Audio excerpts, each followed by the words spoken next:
Hey, and welcome back to another video. This is the third episode of the story where Kushina is taken away from her son and then sold to Orochimaru. There, she is turned into his successor. 13 years later, she returns for revenge and her son. Please support by liking and subscribing. Let's start the show. Tsunade's interruption had halted the battle, giving the participants a chance to talk on top of their giant summons. You. Tsunade pointed towards Kushina. What did that pervert of a teammate hide from me? Don't believe her, Tsunade. Jiraiya shouted again from on top of Gamabunta. Era, where to start? Let's begin with Maida-sama, Kushina spoke. My grandmother? Kushina nodded. Your grandmother passed on after she entrusted the Kyuubi into me when I was 6. I think she wished to keep Kyuubi out of certain people's hands. Tsunade's eyes widened, before whipping towards Jiraiya. You knew? She hissed. Jiraiya grimaced, one of the few cats in the bag he had toward Tsunade out in the open.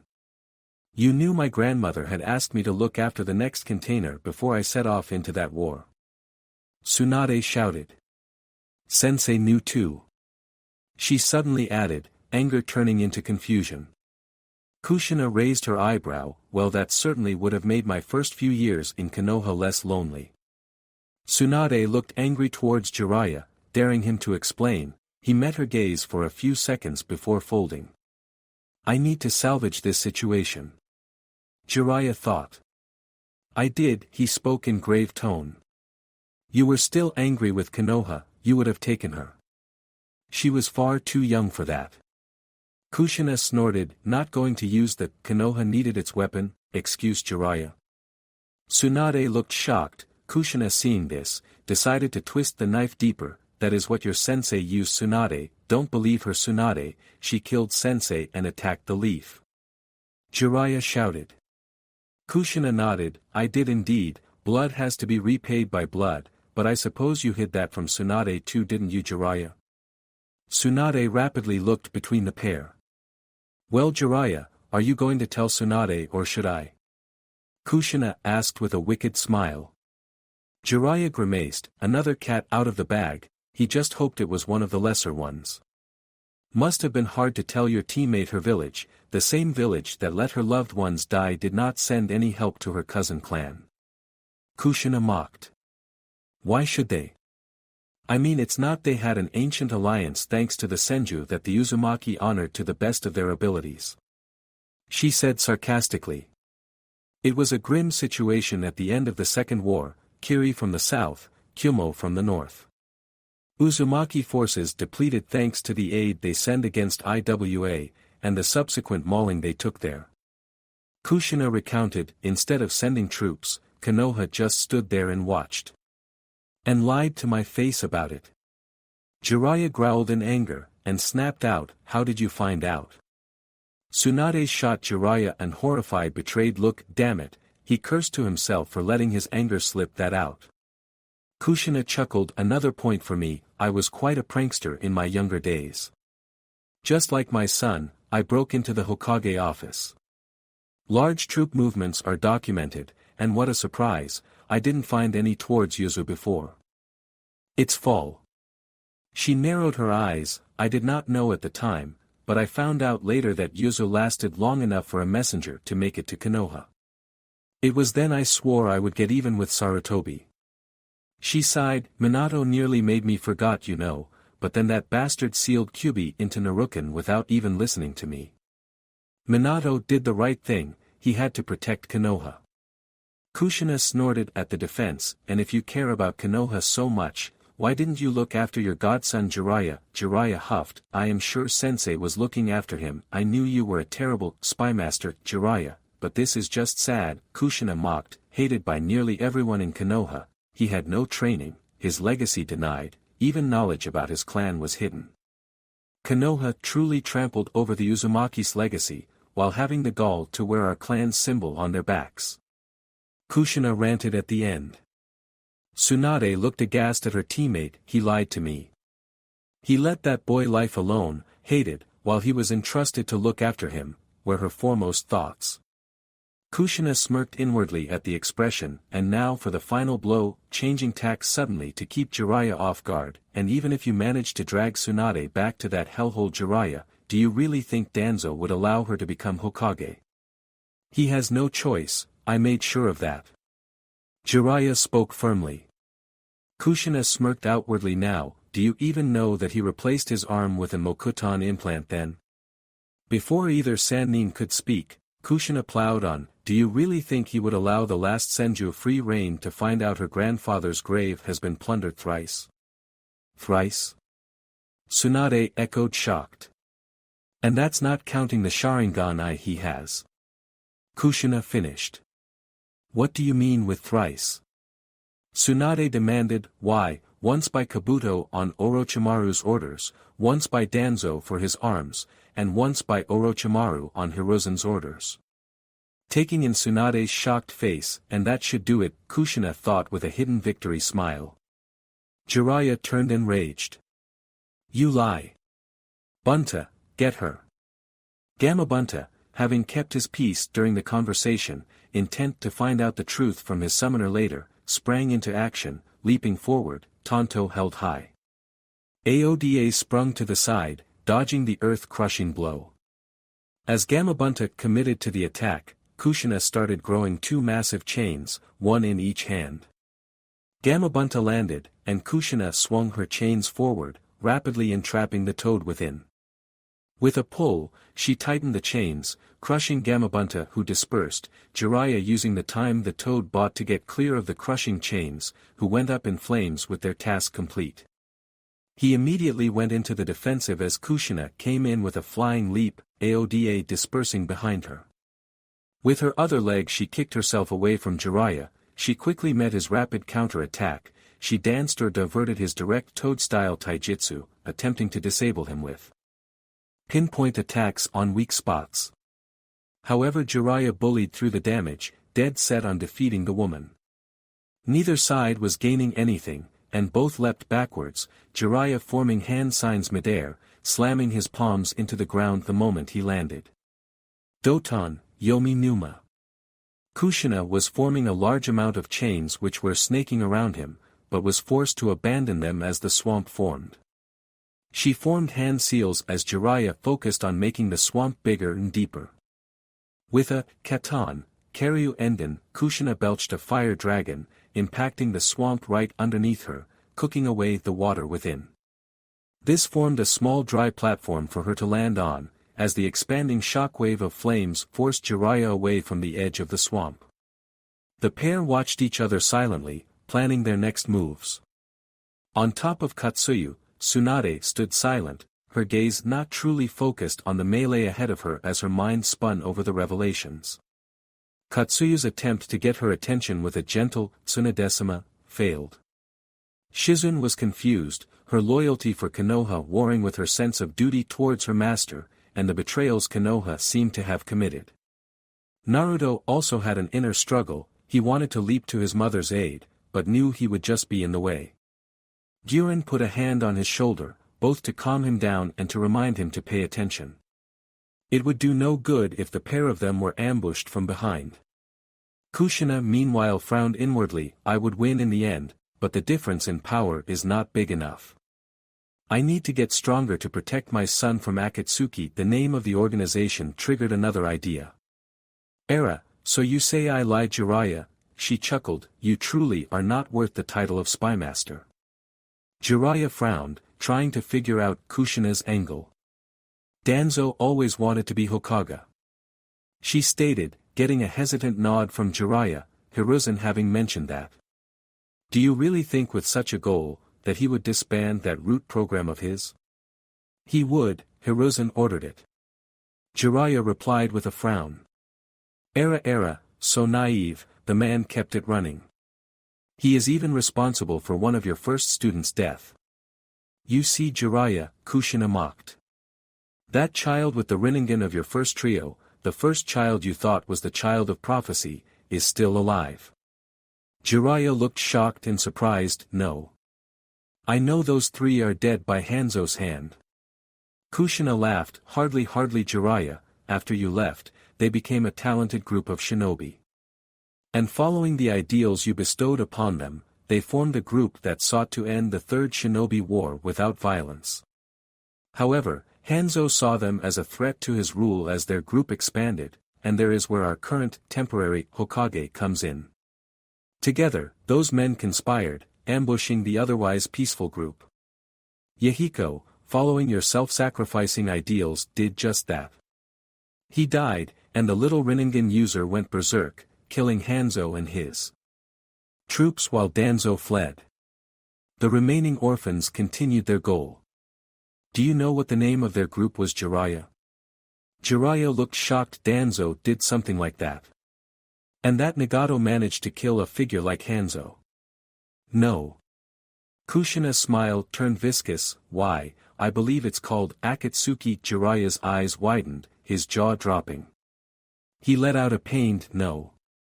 Kushina smirked evilly. Yes, the Rinnegan user calls himself Pain these days. And believes he can unite the world by hurting everybody. Now how did that little prophecy of yours go? Minato was so proud when you thought he was the one. Oh yes, you would train the child that would bring great salvation or destruction. I think Pain chose destruction and he. Jiraiya gritted his teeth, looking ready to storm off, getting Tsunade to Konoha forgotten. Now I see you are ready to march to aim, but the prophecy did not mention a teacher stopping him. You are far too weak anyways, you allowed yourself to slip. Jiraiya, and you are up against the legendary Rinnegan, Kushina mocked. Perhaps you should find a new child to train, turn that poor kid into the real child of prophecy. Why are you telling me this? Jiraiya demanded angrily. Tsunade wondered the same thing, wanting to know how Kushina changed from the subject from her, to Jiraiya. And how does she know all these things? Kushina shook her head. That should be simple to understand, his group is a danger to the world, and even Orochimaru acknowledged the Rinnegan user is stronger than him. Jiraiya's eyes widened. Orochimaru acknowledged that, he thought shocked. Right where I want him, Kushina thought, a smirk forming on her face. Yes, the teammate who was stronger than you admitted somebody was above him, despite his boundless knowledge of jutsu. Jiraiya suddenly made a connection, but that means he was a part of the group. Kushina laughed mockingly. Era, you didn't know, Spymaster. My, you are bad. Yes, he was a member for a couple of years before he tried to kill Itachi, who is also in the organization. Kushina saw the lack of surprise in Jiraiya's eye. Era, you knew that much, she mocked again. Causing Jiraiya to grit his teeth. Letting Jiraiya stew in his own thoughts, Kushina deliberately turned to face Tsunade. Further insulting Jiraiya. So Tsunade, do you really want to return to the village that has hurt you so much, and hidden even more from you? Because she was turned, she missed an odd display emotions on Jiraiya's face on hidden. Seeing Tsunade's indecisiveness, she went in for the kill. Honestly, it's quite simple, you head back to Konoha, which you don't want, and deal with Danzo and his route trying to kill you. Or you keep traveling until Danzo declares you a missing nin and puts out a high bounty for your body. He wouldn't. Tsunade tried to deny. You are talking about a man who robbed your grandfather's grave without a problem and took the eye out of an Uchiha. Kushina spoke calmly. Tsunade looked unhappy. I lose in either case. She spoke annoyed. Kushina smiled. Right where I want her. Well, it would be in dishonor to my clan's name to leave a cousin clan member without aid. You could always come with me to Oto. Tsunade shot a glance to Shizune, who still looked torn. She can come with us, of course, she is as much a victim as you are from Danzo's plans.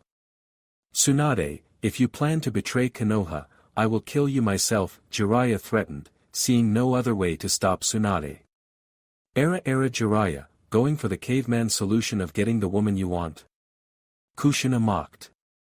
You got your hands full with me, do you really think you can handle both of us? Tsunade looked hurt, shocked and finally settled for anger. So you lie to me, and now you threaten me, Jiraiya, she hissed. Before she could say anything further, a four-man squad of blank masked man shot of the forest into the clearing, rushing towards the side of the giant slug. Mid-run, the lead man calmly cut open his palm, presenting the gushing blood toward Tsunade, who started to freeze at the sight of the blood. Kushina cursed, not expecting Danzo's men to be there, cursing herself for missing them. If she went for them, she would leave herself open to Jiraiya. "Guren, Naruto!" she shouted, praying the pair of them would understand. She withheld a smile as suddenly a flurry of high-speed crystal shuriken shot out from another part of the forest, suddenly flying far faster than they had right to. Kushina did smile when she saw the speed of the impromptu collaboration jutsu. The high-speed barrage forced the masked man to abort their charge. Katsuyu used the extra time to fully turn towards the squad, quickly spitting a spray of acid to give her master more time. Shizen shook Tsunade, trying to get her back to her senses, but she stared unendingly at the bloodied palm. Trying to capitalize of Kushina's distracted state, Jiraiya shot over his hardened swamp towards Kushina, aiming for a knockout blow. Kushina bent under the initial strike, and rolled away from the follow-up before countering with a crouched leg sweep, which Jiraiya leapt over. Kushina shot forward like a coiled snake, striking Jiraiya midair, tumbling away. With a display of acrobatics unexpected by his frame, he flipped himself to his feet. "Danzo is going to kill your teammate and you are letting them?" Kushina shouted as she closed in. "Katsuyu," he started, blocking a blow that will keep her safe. He grunted out between the blocked blows. Kushina had less confidence, and was about to shout for Guren to interfere, but saw in the corners of her eyes a blur of blue and blonde hair shooting forward. Kushina cursed as she realized her son was engaging in battle, discarding her plans to keep Jiraiya alive. She unsealed Kusanagi and slashed forward. Jiraiya quickly palmed a pair of kunai, hastily blocking before discarding the nearly cut-apart tools, drawing a fresh pair. "Futon, de Tapa!"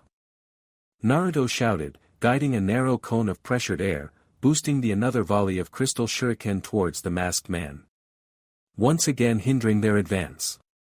In response, a pair broke off while the remaining pair leapt onto the back of the slug. "Shoton, Sushotu!" Guren exclaimed as she spun into a deadly dance, forming blades as she started to spin, interrupting the pair's attempt at ninjutsu. Naruto was right behind her, scoring a glancing blow with his kunai on one of the unbalanced men. The man grunted, and blocked Naruto's next horizontal strike clumsily with his tanto. He forced Naruto away with a quick swipe, before pushing him backwards towards Guren with a rapid combo of strikes. Naruto could barely keep up, but behind him Guren impaled her opponent with her crystal blades, handily broken down his defense. She leapt over Naruto, extending her crystal blade into a massive block of crystal. "Shotan, Ida Tokamiki," the cried as the block of crystal crashed into the ground, shooting deadly shrapnel away in a semicircle, keeping herself and Naruto safe. The masked man was shredded in the storm. On top of Katsuyu, Shizen fought a desperate stand against the two men, intent to prevent them from attacking her still stunned master. Using a combination of wrist-mounted senbon launchers, chakra scaples and agile taijutsu she managed to hold her own. As she got overwhelmed, Guren shot forward, sending Naruto towards Tsunade. Between the pair of women, one of the men fell, while the survivor shot away. Guren gave a furious chase. Jiraiya ducked under another attempt to behead him. He hesitated, stuck between trying to kill Kushina, and the chance he would lose when Tsunade would stop being in a stupor. Going into sage mode crossed his mind, but he was uncertain about Kushina's abilities. Furthermore, he wanted to confirm the story Kushina told. If it was true that Nagato was the leader of Akatsuki, he needed to stop him before he could fulfill the prophecy. With a curse, he reverse-summoned himself to Mount Mayaboku. Coward, Kushina growled to the disappearing smoke, before calming herself down in the realization her plans would stay intact if the pervert did what she said. "Tsunade," she spoke coldly, gaining the woman's attention like she just awoke. "Danzo is out for your head now, are going to run around until he catches up, Or are you going with me? She demanded harshly. What do you want from me? Tsunade snarled back. Nothing, Kushina replied. I would appreciate if you looked after an subordinate of mine, but I demand nothing. She spoke calmly. Fine, I'll come, Tsunade said tiredly. Katsuyu, you can go home now. The snail nodded slightly, understood Tsunadesima. Shizun walked demurely after her master, her faith in Konoha badly shaken by the encounter. Gyurin came soon after, having lost track of the survivor. Kushina sighed at her profuse apologies. You did your best, Gyurin. She spoke encouragingly. Let us return to Oto. She spoke calmly. Holding back the scolding she wanted to give Naruto for fighting the could-be ambulevel root agents. He came out unscathed and held his own. The Oto Nin shot off, Tsunade and Shizun following quickly. The return journey towards Oto was uneventful. The group with their additions easily sneaking through the sparse patrols, before picking up pace for the final run. Kushina was pleased that they were intercepted by her own patrols, showing that her forces had done well in her absence. During the journey Kushina settled for a mild warning, reminding Naruto his was still inexperienced and should be careful picking his fights. After confirmation that they were who they claimed to be, the group soon made their way towards the main entrance. As they entered the base, Kushina assigned an escort for Tsunade and Shizun, showing them their rooms.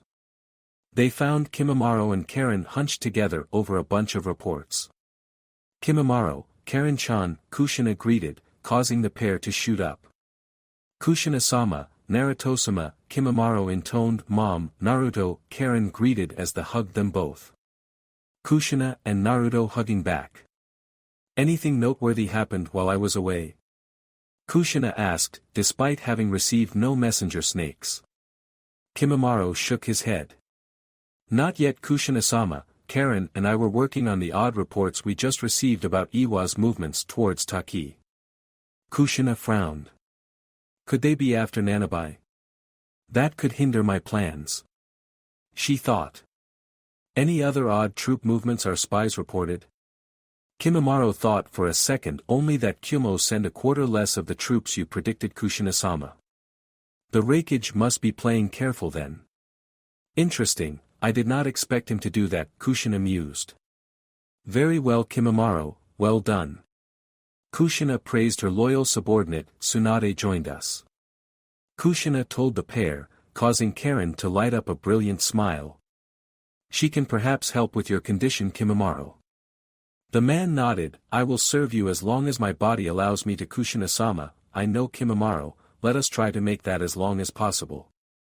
He nodded, before setting off. Karen close on his heels. Kushina took her seat, quickly skimming through the reports Kimimaro and Karen worked on earlier. She stopped when she noticed Naruto was still in her office, seemingly fidgeting. He wanted to say something. Before she could ask what is wrong, he spoke up. Mom, can I ask you something? Naruto asked almost shyly, speaking the thing that was bothering him since the journey back, having replayed the battle in his mind. You always can, Naruken. Why didn't you and Jiraiya go all out? It seemed like you were just kept feeling each other out. Kushina smiled, pleased her son had noticed. Correct, Naruken. Jiraiya was unsure of my strength, and I need Jiraiya alive for now. Why would you need him alive? He is working for Konoha, isn't he? Naruto asked confused. Kushina chuckled. He works for Konoha on paper, but in the truth he has been as useful to Konoha as Tsunade was, drowning in his sorrows his own way, using his rather meager spy network as an excuse. Naruto nodded attentively. We need him alive because the toads hold the key to your seal. Key? Naruto echoed. Kushina blinked in surprise, before she understood. Most high-level containment seals are linked with an unique key as security measure. In theory it is possible to replicate this key, but in practice it would simply take too much time. Seeing Naruto's inquisitive expression, you will understand better. Remind me tomorrow to start on your Fuinjutsu lessons instead of working on the basics. Naruto smiled brightly, he learned a lot about fighting as a ninja from his mother, but he wanted to learn his clan's trademark for a while now. Naruto's happy expression also made Kushina smile, happy that her son was happy. Naruto suddenly had an idea. Could we ask our snake summons to steal the key for us? He asked, aware all summons shared the summon realm. Kushina shook her head. They cannot, aside that their respective homes are too far away, the snake summons have no reason to go to war with the toads. Fights between their number when they are summoned are treated the same as ninjas from different villages encounter each other during missions. They fight, but it does not trigger a war in normal circumstances. I see, Naruto said, conveying his understanding. Why would we need the key for? Kushina raised an eyebrow. Did Kyuubi not inform you? Naruto tilted his head, feeling his was missing something. I am surprised you managed to pull out 3 tails really. Kushina rambled. The seal should have been too tight for that. With the key I could make it easier for you to access Kyuubi's chakra. It is not without risk however. Risk? Kushina nodded, her expression turned serious. If we open it too far, Kyuubi could easily push through enough power to make you lose control. I know you have a measure of understanding, but the smell of freedom could break that understanding. Naruto blanched, aware an escaping Kyuubi was very, very bad for his health. Now go and rest, I will join you later, Kushina said. Naruto withheld a sigh, it looked like he wouldn't be sleeping alone anymore. His mother having held off her nightly snuggling because of protocol. Kushina returned to her reports, but not before writing a quick letter to Suna. Several days later Naruto walked towards his mother's office. He started his Fuinjutsu training, but was stumped on the chakra conversion theory. He couldn't find Karen, who was most likely bother Tsunade, who in turn was grinding her gears on Kimimara's case, from what Naruto could understand, had to do something with his bloodline and his usage of it. Without knocking, he walked into the office and heard. In 3 days you will infiltrate Konoha. This caught his attention. He did not forget Het promise to Hinata. Before him he saw the familiar red hair of his sister Karen and 4 others. He quickly recognized the unique attire and knew he was seeing the Sound 4, an elite squad his mother inherited from Orochimaru, his other sister a member of it. He silently padded to his seat to the side as his mother continued her briefing, only sparing him a quick glance and a smile. He was surprised to hear that even after the invasion his mother had such a firm grip on vital information as patrol routes, wall guards and police force patrols. He wondered why his mother wanted Sasuke, his old, not-so-loved teammate. But he had missed the part of the briefing where it was explained what exactly they were going to do.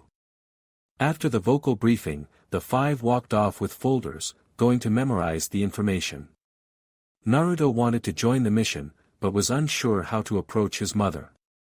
What is wrong Naruken? His mother asked, clearly sensed his conflict. That I want in on that mission, Naruto spoke, drawing an confused eyebrow. Why would you want to return to Konoha Naruto? She asked sternly. He looked his mother in the eyes and spoke unwaveringly, I made a promise to Hinata I would get her out of Konoha. Kushina blinked, she expected he wanted to go for revenge, not a promise. Why didn't you tell me you made such a promise, and who is Hinata? Did he have girlfriend? How did I miss that? She asked herself. She admitted the idea of her boy having found love already amused her greatly. At the same time, she was irritated he hid it from her that he made such a promise. Naruto opened his mouth, but realized he had not good reason to hide it from his mother. He looked towards the ground ashamed that he defaulted to his usual hiding behavior without thinking. Sorry mother, Naruto apologized without looking at Kushina. Kushina stepped out of her chair and walked to Naruto, hugging him gently. It is all right, so who is Hinata? She suddenly made a connection. Hyuga Hinata, she asked unsure, remember Naruto's classmates? Naruto nodded, yes, Hyuga Hinata, she has it just as bad as I did in her own way. Kushina blinked, trying to connect Hyuga main house heiress with bad as Jinchuriki. How? She asked, unable to figure it out herself. Because she is the heiress, they don't expect a lot from her. His face turned disgusted. That includes fighting her own sister to see who is more suited to become the next heiress. They need to doom their family to a branch member slavery when they are old enough. Kushina sighed, understanding how badly the Hyugas could be. So that's why you wanted to beat up that Niji? Naruto nodded. How did you agree to contact her? Kushina asked. Naruto looked back at the ground, realizing he did not make a plan at all. Kushina barely held back groan, her practical mindset telling her to abandon the Hyuga, while the motherly side wanted to help the people Naruto clearly cared about. Suddenly she had an idea. She quickly called a messenger, calling for Tayuya and Karen as she formed the skeleton of a plan. The pair of redheads soon entered the office, not having had the chance to get far away. Why did you call us Kushina-sama? Tayuya asked formally. As Kushina explained the basics, both girls got a small grin at the potential teasing material they suddenly had on their brother. So the main problem is that we have no way to contact this Hinata. Karen summarized. Kushina nodded. Correct, but that is where you come in, Karen-chan. Karen raised her eyebrow. You are the only unknown of us for Konoha, you should be able to make it in with the workforce they draw from the surrounding villages to repair their own. Karen nodded her understanding, as Naruto's sister I should be able to gain her trust. If Naruto writes a letter to back up my claim we should be able to convince her. Tayuya suddenly protested, but if Karen is dealing with the Hyuga by girl, she caught her insult in time, but her adoptive mother's glance told her she heard it. Who is going to deal with the Uchiha? That would be you, Teuken, Kushina spoke plainly. Tayuya groaned, fine, but I expect a pay raise for it. Kushina chuckled, waving her hand. Naturally, Teuken. I would ask the same. Naruto, Karen's voice suddenly grew cold again, and Naruto stiffened in response. Start writing that letter, I expect. She glanced at Kushina for confirmation, who nodded, to leave earlier to convince the Hyuga girl. Yes, Karen, Naruto droned, quickly grabbing a pen and paper from his mother's desk, before dashing off to his own room to compose it. All the while trying to figure out a best way to convince Hinata Karen was there on his behalf. Naruto, in his opinion, managed to write a good letter for Hinata to read, containing a mix of confirming he was doing well, who Karen was and that she could be trusted, and that there was a plan to get her and her sister out. He met his mother and sisters at the entrance of the village. He went into detail about Hinata's looks and habits he knew about, and where she was most likely to find her. You know your girlfriend pretty well, when are you going to marry? Tayuya teased. Naruken, I don't want grandchildren too early. Kushina followed up, as the pair tried to make Naruto blush as hard as they could. Karen chuckled, don't worry, she will be in your loving hands before you know it. Naruto feeling horrible outnumbered, wisely kept his mouth shut on that subject and settled for, stay safe Karen, and good luck. He spoke softly. Karen smiled, don't worry, you will be there soon. Naruto nodded, unaware his mother had other plans for him. Karen exchanged goodbyes with her mother and sister, before shooting off into the woods. Naruto, follow me to my office. Tayuya, gather the sound 4 at the training ground near my office. Naruto, puzzled, follow his mother back into her office. Naruto, during this mission you will not be helping Karen extracting the Hyuga. Sisters. Why not? Naruto protested. Kushina held up her hand, signaling him to stay silent, which he did sullenly. Since you have a personal stake in it, it will cloud your judgment. He opened his mouth, and his mother's gaze stopped his words dead in their tracks. While Karen and Tayuya complete their objectives, your mission is to infiltrate the Hokage Tower. Naruto blinked. Thanks to Mizuki's betrayal you had an unique chance to scope out the security, and have proven to successfully bypass the majority.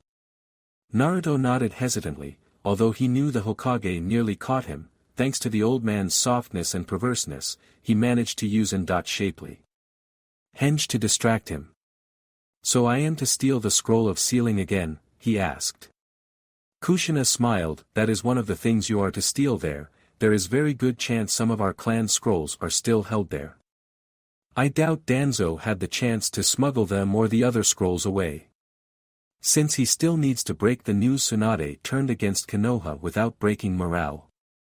We will use the few days we have to increase your knowledge about security seals, since your stealth and your ability to avoid patrols are exceptional.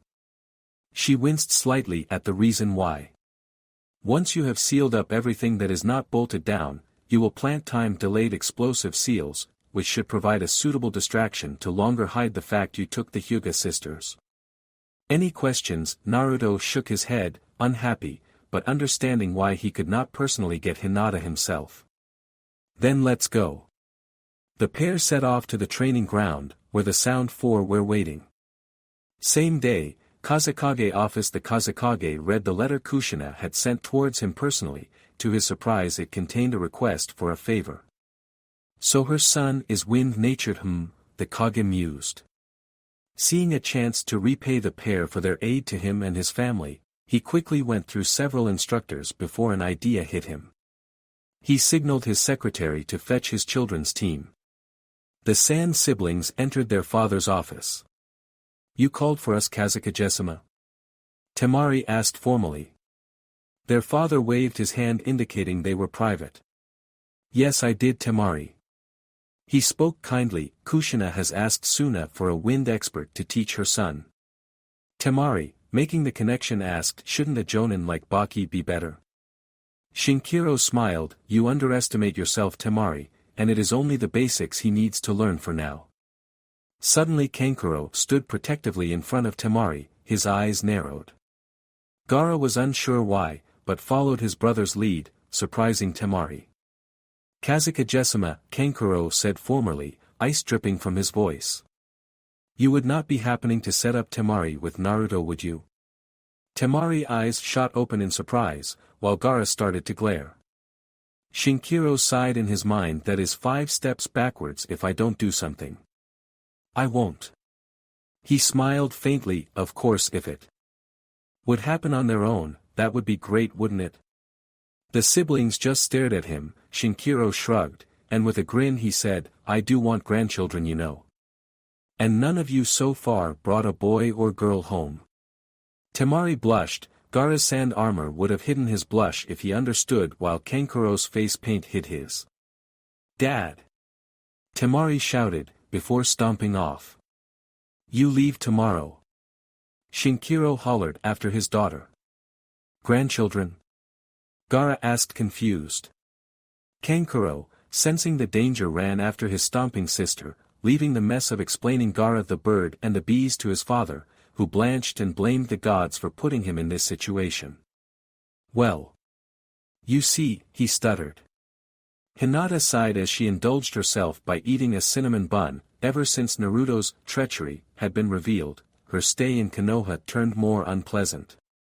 First she had to deal with an Ibiki who was hounding her from time to time. She already had 2 conversations with him, and the man had no regrets to pry at his insecurities.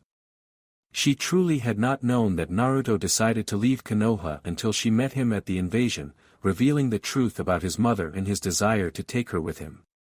Against the odds, and her own beliefs, she managed to keep that promise hidden from the man, who, thanks to the Konoha's laws, and the fact her father refused to hand her over for a mind scan. Although he only refused because it would bring shame on the clan's name, she thought wryly. She had refused when Naruto had made the offer, unwilling to leave her sister in the clutches of their father. Despite constantly pitting them against each other with the threat of the cursed seal hanging above their heads, the sisters managed to stay close. Probably because I was the person who truly cared about her, the branch members are getting more distant every day, and our fellow main house members couldn't care less, too absorbed into their own power games. She mused.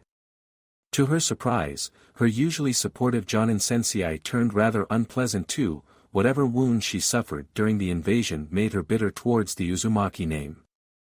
She had told in rather harsh terms towards the Hyuga girl to forget Naruto and whatever feelings she had for him. Hinata had expected the talk, but she didn't expect the normally kind woman to be so mean, so hateful. A recent upside was that Niji truly changed. After Naruto literally pounded some sense into him, he stopped sneering and just watched. After a few days of watching, he spoke to Hinata when she was alone, and to her surprise, apologized for his behavior, allowing his hatred to blind him about her innocence. And he had defended her against Ibiki's inquiries, much to her thanks. Hinata felt guilty she would abandon Niji, but she was certain she couldn't convince him to come with her. Unlike the main house members, the branch members were a tight group, always looking after their own. Hinata's ninja senses tickled as she left the bakery. She suspected somebody was following her, and the girl's red hair did not exactly make her blend into the crowd. She turned to face the girl, ready to make a scene, but before she could she saw amusement in the girl's eyes. Momentarily stunned, the girl walked past closely, and Hinata felt something stuffed into her coat. She felt like slapping herself. She allowed herself to be caught off guard like that, yet couldn't be curious what the girl gave her. She meekly pulled out the paper out of her pockets, realizing it was a letter. She quickly ran off towards an alley where she could read it without someone looking over her shoulder. A quick burst and look around with her bloodline revealed nobody was close by, and she unfolded the paper, reading a letter for her written by Naruto. Naruto-kun has a sister, she thought, surprised. She read on, happy Naruto was doing well and ready to get her out of Konoha with her sister. She ripped the letter to tiny shreds, before stuffing the shreds into her pocket. She walked out of the alley, intent to find the red-headed girl who gave her the letter. She was surprised as she suddenly heard a voice behind her. So, do you believe the letter? Hinata stiffened, before she nodded, not trusting her voice. Great, the voice said chirpily, I am Karen, does your sister know? Karen asked. Hinata nodded again. Excellent, our mutual friends will be here in 2 days, since we are ahead of schedule, how about shopping? Hinata blinked, not expecting the sudden change. Before she could answer, she was dragged away by Karen into the partially rebuilt market district. Naruto silently padded behind the Sound 4 formation. They trained hard on teamwork and stealth in the few days they had before they left for Konoha. Because his blonde hair and whisker marks were rather recognizable marks, Naruto had covered his hair under a bandana, and wore a mask covering his lower face. He felt like scratching it away, and Idol wondered how Kakashi put up wearing such thing the entire day. Must have a pretty nasty scar on his face, he thought. During the training days he managed to get a decent feel of the group. Overall they had an arrogant edge, but it was doable. His own sister Tayuya was the team leader, although despite the situation she sometimes had to endure coarse jokes. Something she retaliated against with language much fouler than usual. Jirobo was an heavy-set team player, and seemingly the only one who didn't use foul language in the group. Kidamaru was the least arrogant, and scouted ahead with his spider summons. He does talk in those strange game-related terms, however, Naruto thought. The paired-up twins through their bloodline ability were both quick-tempered and took losses badly during their sparring, and Naruto liked them the least. His sister Tayuya vexed him the most, however. Despite properly spending time with her, she kept the distant and standoffish. All his attempts to talk with her rebuffed by foul language, or when his mother was around, quick one-worded replies that conveyed the hidden "screw you" quite well. Kidamaru quickly guided the group of 5 through Konoha's outer patrols. They had detailed information, but none of the patrols were exactly on schedule. They only had one close call, but between the darkness and the exhaustion the Konoha Nin seemed to suffer from, they easily made it through. They silently scaled the walls, using the crook caused by the extension of watchtower to hide themselves. A quick genjutsu from Tayuya confused the tired guards, and the group silently made their way in. The streets were empty, and they saw from the elevated position on top of the wall that there were patrols up and about inside the village. Wartime protocols, Naruto mused silently. They quickly exchanged glances. They knew everything relied on their inside information now. If they were caught, escape would be very hard. They scaled down again, avoiding the stairway from the tower. They had to stop and hide twice for patrols. But thankfully none of them investigated the quick boxes Kadamaru made with his webbing, Taiyuya's genjutsu making them look real without expanding noticeable amounts of chakra. They were slightly late to the rendezvous point, a burned-out building, yet to be repaired despite the time between the invasion and now. Quick greetings were silently exchanged. Was it hard to convince Hinata? Naruto asked Karen silently. She shook her head. The letter did it, didn't have to do anything else. Thanks for making it easier. Naruto smiled, relieved he would be able to fulfill his promise indirectly. Karen quickly applied temporary chakra suppressing seals on his skin. It was quite uncomfortable, but Naruto needed them. This time if he was caught in the act, he was a dead man. And he needed every extra he could get. They quickly scanned over the known patrol routes relevant to their time and location, before they split up in 3 teams. The first one was just Naruto, who headed towards the Hokage Tower. The second team was Karen, joined by Sakan and Yukon who headed towards the Hyuga compound. The third team was composed of Taiyuya, Jirobo and Kadamaru, who headed towards the Uchiha district. Team Naruto, streets. After leaving the burned-out hideout, Naruto darted like a wraith through the streets of Konoha, sticking to the back alleys he knew since he was out of the orphanage. He ironically was close to using the same route he had used when he broke into the tower for Mizuki's test. His mother spy, or spies, had shown that after his break-in, there were barely any changes. An academy student managed to break into the most important building of Konoha and they shrugged their shoulders. You'd expect after Mom's attack they wouldn't be so complacent, he thought. He made it past the initial Chunin guards by opening an unsecured window, taking care not to trigger the seals etched on the edges.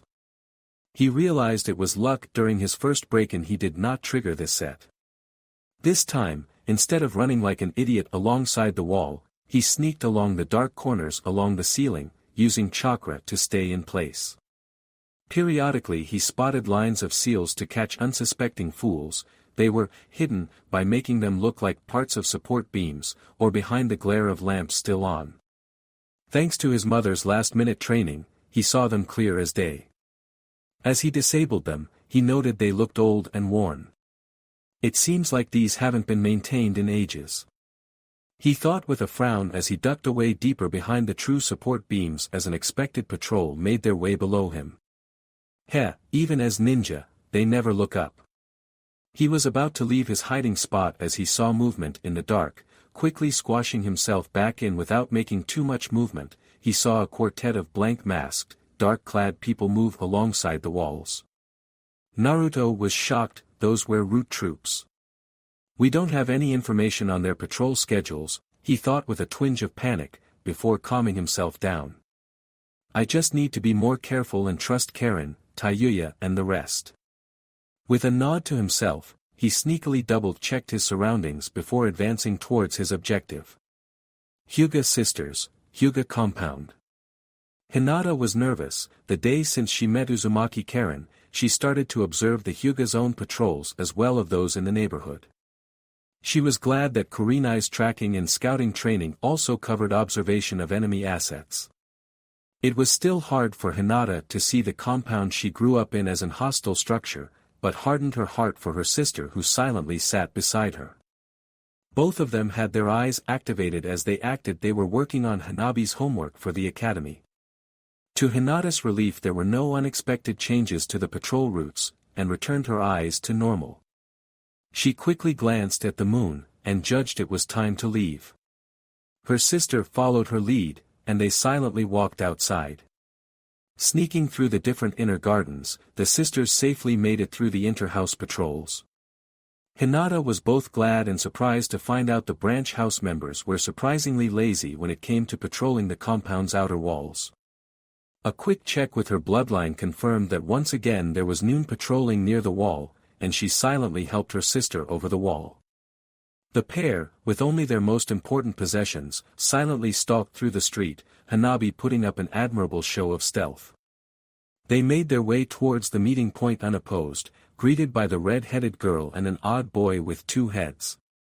Hanabi nearly shouted in surprise, but a quick silencing seal from the red-headed girl stopped her. "I am Uzumaki Karen," she introduced herself, "and this is Sakan and Yukon, the boy." Slightly bowed. "The twins have a bloodline ability, do not be alarmed," she said calmly to the wide-eyed Hanabi, who reluctantly nodded. "Well then, shall we go?" Karen asked. And the four of them set off towards the walls of the village. Team Taiyuya, streets once again. Kadamaru's spider scouted the route they planned to take. The Uchiha district was the furthest and most isolated objective of the three from the rally point. They had to stop and hide once, using the same box trick again, from an unexpected patrol. Taiyuya noticed the blank masks and cursed under her breath. "Mother, Kushina-sama had warned me about this, that shithead Danzo is moving more openly. I hope Blonde Stain of brother is fine," she thought. To her surprise, Kadamaru informed her that his spiders did not spot any hidden guards inside the near-empty Uchiha district, and they made good speed once inside. They carefully entered the ruling family's house, constantly looking for any traps or seals that could be triggered. Taiyuya's paranoia was flaring heavily. "This is too easy," she kept chanting in her head. She heard Kadamaru mutter, "Shouldn't this be like a mid-level challenge," which she took as an agreement on her thoughts. "Well, Jirobo's shitty girth is not in the way," she thought as she silently opened the door where the Uchiha supposedly slept. Her nerves wired for ambushes. Flute was at the ready to distract whoever was inside before she would bolt at the highest speed she could manage. And she found an snoring Uchiha, completely unaware of his surroundings. She gestured Jirobo and Kadamaru to get into positions. Time to wake the snoring shithead up. Jiraiya, Fire Country Jiraiya was walking down the path with a frown etched into his face. The debacle with Kushina had cost him quite some respect from the Toads, who took his lying, despite being on orders, to his then allies badly. The Toads found that deceiving your enemies was understandable, but deceiving your own teammates about the fate of their allies, and Konoha not honoring their friend's aid. Gamabunta was not amused. He basically told Jiraiya to pick his fights well from now on, the hidden message being only to ask for the Toad's assistance when he was in a fight he couldn't win without their help. This meant that their messaging services effectively ceased to be, although he had a backup mechanism in his network, it was much slower than teleporting Toads. The frown became deeper. Kushina was right, my network is lacking. And then there is her story about Yahiko, Nagato, and Konan. Could it be true? A lot of what she said was true as far as I know. He stopped, gazing up to the blue sky. If Orateam truly believed he couldn't take on Nagato, pain. Then it is no use for me try and find him. He couldn't help but wonder if Kushina had the right idea about finding a new apprentice. After avoiding being caught by the unexpected route patrol, Naruto quickly made it up to the right floor. Sneaking past the final layer of stationary guards and seals, entering a familiar chamber filled with scrolls. He remembered from his last expedition that the Hokage was onto him when he removed the scroll of sealing, so he kept that one for last. Silently forming a multitude of shadow clones, he set out to find the Uzumaki scrolls. He found them soon, and after double-checking they were not secured by seals in any way, he sealed them up in his own storage seals. He saw several logs too, found by his clones. The show his mother had given him during her showdown with Jiraiya impressed the importance of information on him, and he decided to raid as much logs, diaries and reports as possible while he could. The 4 storage seals were soon full. After double-checking he had not missed anything related to his clan or his cousin clan, the Senju. He prepared the time-delayed seals, planting some quite blatantly in sight, while others were hidden well, between the scrolls, inside some of the scrolls or underneath the cabinets. Satisfied that there would be quite a light show when the seals would go off, he nabbed the scroll of sealing, and shot off like he stole something. A quick glance showed him that there were no seals on the pedestal itself. Shooting into the darkness of the hallways, he quickly, but carefully started to make his way out, tracing his earlier steps. This time he had the advantage, he did not have to pause to disable the alarm seals. The patrols were still on schedule, but Naruto kept an hawk eye out for any unexpected route patrols mixed in. He did not encounter any and quickly made it down towards the window he used to enter the building. Once again avoiding the seals on the ledge, he leapt into the dark night. And shot like black bat towards the walls, intent to make it to the rendezvous point. Happy he did not trigger any alarms that could threaten the entire operation. Shame I did not have the time to plant any explosives on the Hokage monument, he mused as he raced forward. A quick glance towards the position of the moon confirming he was still on schedule. Uchiha residence. Wake up, a female voice demanded harshly. Sasuke shot up in response. Who are you? He demanded harshly. Shut up dickhead, Otokage-same send me here to advance your seal. If you are strong enough, she will consider becoming your wife remember. Sasuke froze, before his memories vaguely constructed a scene where that was said. He did not remember anything about advancing the seal, but it would certainly meant more power to kill him. He would have laughed manically at the idea if his seal did not suddenly erupt in pain. Before he could cry out, the mystery redhead stuffed rags down his throat, stifling the cry. You really are a pathetic cocksucker, aren't you? Tayuya commented as she saw the Uchiha rolling around in pain. I have the old-style curse seal pussy, I just toughed it out. Hidden in the darkness, Jirobo refrained from telling Tayuya to watch her language. Tayuya, even in the murk of the darkness, saw the Uchiha's eye shift shape, the normal 3 tomo forming into 3 intersecting eclipses. She quickly whipped out a mirror, showing the Uchiha his new eyes, and sneakily forcing him to stand up again by slowly raising the mirror as he admired his new eyes. Mangekyo Sharingan, Sasuke said reverently. Tayuya gave a nod to her hidden teammates. She quickly grabbed the Uchiha's chin and forced him to look upward. Jirobo grabbed his arms, forcing his hands together while Kadamaru bound them together with his webbing. As soon the hands were bound, Jirobo grabbed the Uchiha's head, keeping him looking upward, away from the group. As soon her hands were free, she plucked out a kunai, and stabbed the Uchiha in his heart. She missed her mark however thanks to his struggling, and instead of dying, he slowly started to bleed out, pain blooming on his shoulder where the mark was, and in his chest where he was stabbed. He started to resist harder, trying to kick his captors. Kadamaru, grab those legs and spread them apart.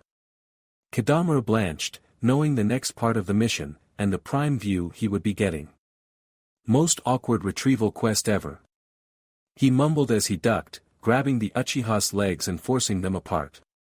Quit your whining shithead, I need to cut them off. Tayuya cursed, hating she drew the short straw for the next task. Using the bloody kunai, she ripped open the Uchiha's pants and fan-themed boxers he wore underneath. Sasuke, despite his panic, couldn't help but wonder what they were planning. Darkness was encroaching the edges of his vision. He suddenly felt a painful tug in his nether regions, and suddenly his package got cut off. If his lungs weren't filled with bloody by now, his shriek of pain would be heard all over Konoha. Then the darkness claimed him, he was glad the pain finally stopped. Tayuya sealed the Uchiha package into a specific scroll, shutter, and then dashed downstairs, intent to make it to the kitchen she spotted when they infiltrated the home. After thoroughly cleaning her hand, heavily using different kinds of soaps and disinfectants, she walked back up for the second retrieval part of the mission. I tell you Jirobo, no hesitation, grab, pull, cut. Like a maxed level cutter. She heard Kadamaru speak. She entered the bedroom again, the Uchiha splayed on the bed, staining it with blood. What shitheads, she demanded hotly. Inwardly enjoying how both boys went to protect their own privates. That'll teach the bastards not to tell sexist jokes when I am around, Tayuya thought, seeing some advantages in the rather unpleasant and gory mission. Jirobo, hold his head while I pluck out those shitty eyes for the boss lady. Ignoring Kadamaru's mumbling about, she got bonus experience in her cruelty stat, Tayuya carefully extracted the red eyes from the Uchiha, following her mother's instruction to the letter. Placing each eye in a special container, before sealing the containers in a scroll, which she then locked with a blood seal. I still can't believe those shitty red eyes could set things ablaze by looking at things, or put you into a coma by looking into them, Tayuya said as she once again cleaned her hands after putting away her tools. Jirobo reprimanded Tayuya mildly, if Kushina-sama says they can, they can. She cares about us and warned us about those abilities to protect us. Tayuya nodded, appreciating the fact her boss cared, even if she thought she was her mother. The snake man before her certainly didn't. The trio quickly cleaned up the worst of their traces. You think Naruto, Karen and the duo completed their quests? Kadamaru asked. Jirobo replied before Tayuya could shoot back an acidic comment. Since there are no alarms going off, and it's nearly time. I'd say they did. He looked at the moon, judging the time, before nodding to Tayuya. Alright shitheads, let's go. With that, the three blurred away in the darkness, quickly scaling the walls, sneaking through an opening in the patrols. Kushina, Otogekure at the same time Kushina was pacing. In hindsight, sending all your children into the lion's den was quite bad for your health, despite having good reason to. Naruto was the only one who had seen the insides of the secure sections of the Hokage Tower, having broken in before. Karen's sensory and medical abilities were vital for the exfiltration, and she was the only person close enough to make contact with the Hyugas, an unexpected addition to the plan, while Tayuya as the leader of the Sound Four couldn't be cut out. That didn't make it any easier on her nerves however, as she tried to stop herself from pacing a groove into the floor. She wished she had more high-ranking ninja ready, but she suspected like most other Kages had the same wishes. The threat of war forcing them to send their most powerful patrolling against their counterparts. They should be leaving Konoha by now, she thought. I am sending Kimimaro walking out of her office in a brisk pace, intent to wake up her ever-loyal subordinate to meet her children as soon as he safely could. I hope my bad feelings about this are wrong. Several hours later, Uchiha residence Kakashi was early to train Sasuke, having completed his mission the night before, a complete, out-of-character action, which would usually be received by people trying to release the genjutsu or otherwise prove he is an imposter. He agreed to train Sasuke each morning, but now the sun wasn't even up yet. Ever since the invasion where Kushina gave him an impressive scar on his chest, and a deeper scar in his mind, he couldn't waste his time like he usually did in front of the memorial stone. Every time he saw Minato's name, his sensei's name who stopped him from self-destructing upon his father's death, Kushina words would echo through his mind. Era, the biggest disappointment in Konoha. Minato would be disappointed in you. Well, you did say you wanted to be a big brother figure for the baby that would be born. Did you know the name of that baby? Well, let me tell you Kakashi, it's Naruto. This again, like I told Kurenai. He is the third container, I was the second. His knee-jerk reaction to the revelation was that Kushina was lying, influenced by the fox, using her as a puppet just like it had used Naruto as a puppet. And somehow influencing the Hokage to keep it alive. However, if it was true that Kushina was the second container, and Naruto the third, that would mean the boy was blameless of his sensei's death. And to make it worse, he was the son of his sensei. Meaning all the abuse the boy suffered while Kakashi watched, and his own neglect towards the boy when he was in his care. He was not sure if he could look Minato in the eye. He shook his head and expertly whipped open his Ika book, distracting himself from the morbid thoughts as he patiently waited for Sasuke to open the door. A couple of pages later he raised his eyebrow. Yes, he might be on time, thus unexpected, but the boy could have the decency to at the least check the door. He knocked again. After a while he got annoyed, and found out that the door was open already. He stepped into the house. Kakashi wandered through the first floor. That is odd, usually he is standing impatiently behind the door waiting for me to arrive. The boy needs to learn the joys of life if he wants to rebuild his clan. Kakashi thought, giggling perversely. As he got near the stairway, he smelled blood. Sasuke! He shouted.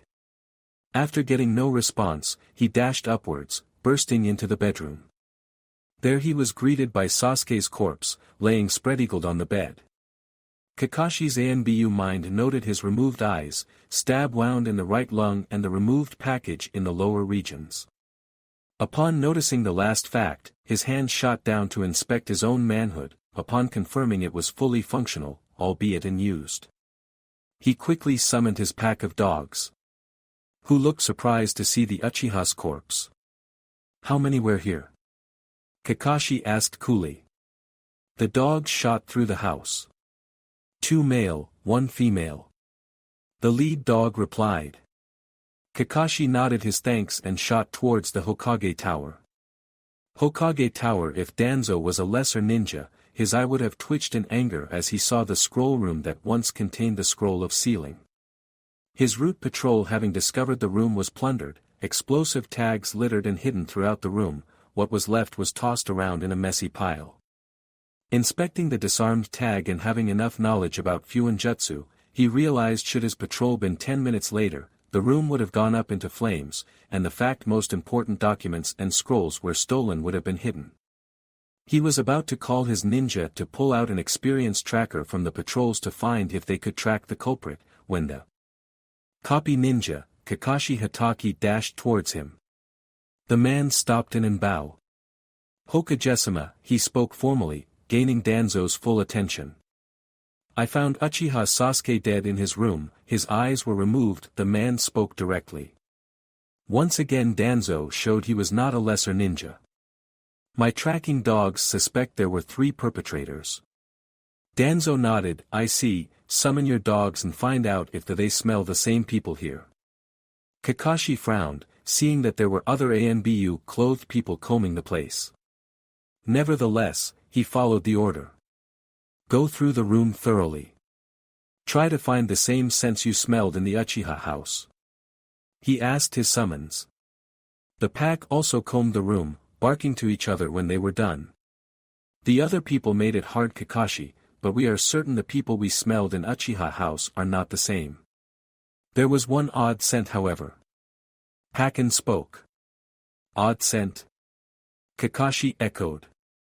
Pakken, the lead dog, nodded. "I suspect he is a male, smells heavily of fox, like he sleeps with them." Kakashi's lone eye widened.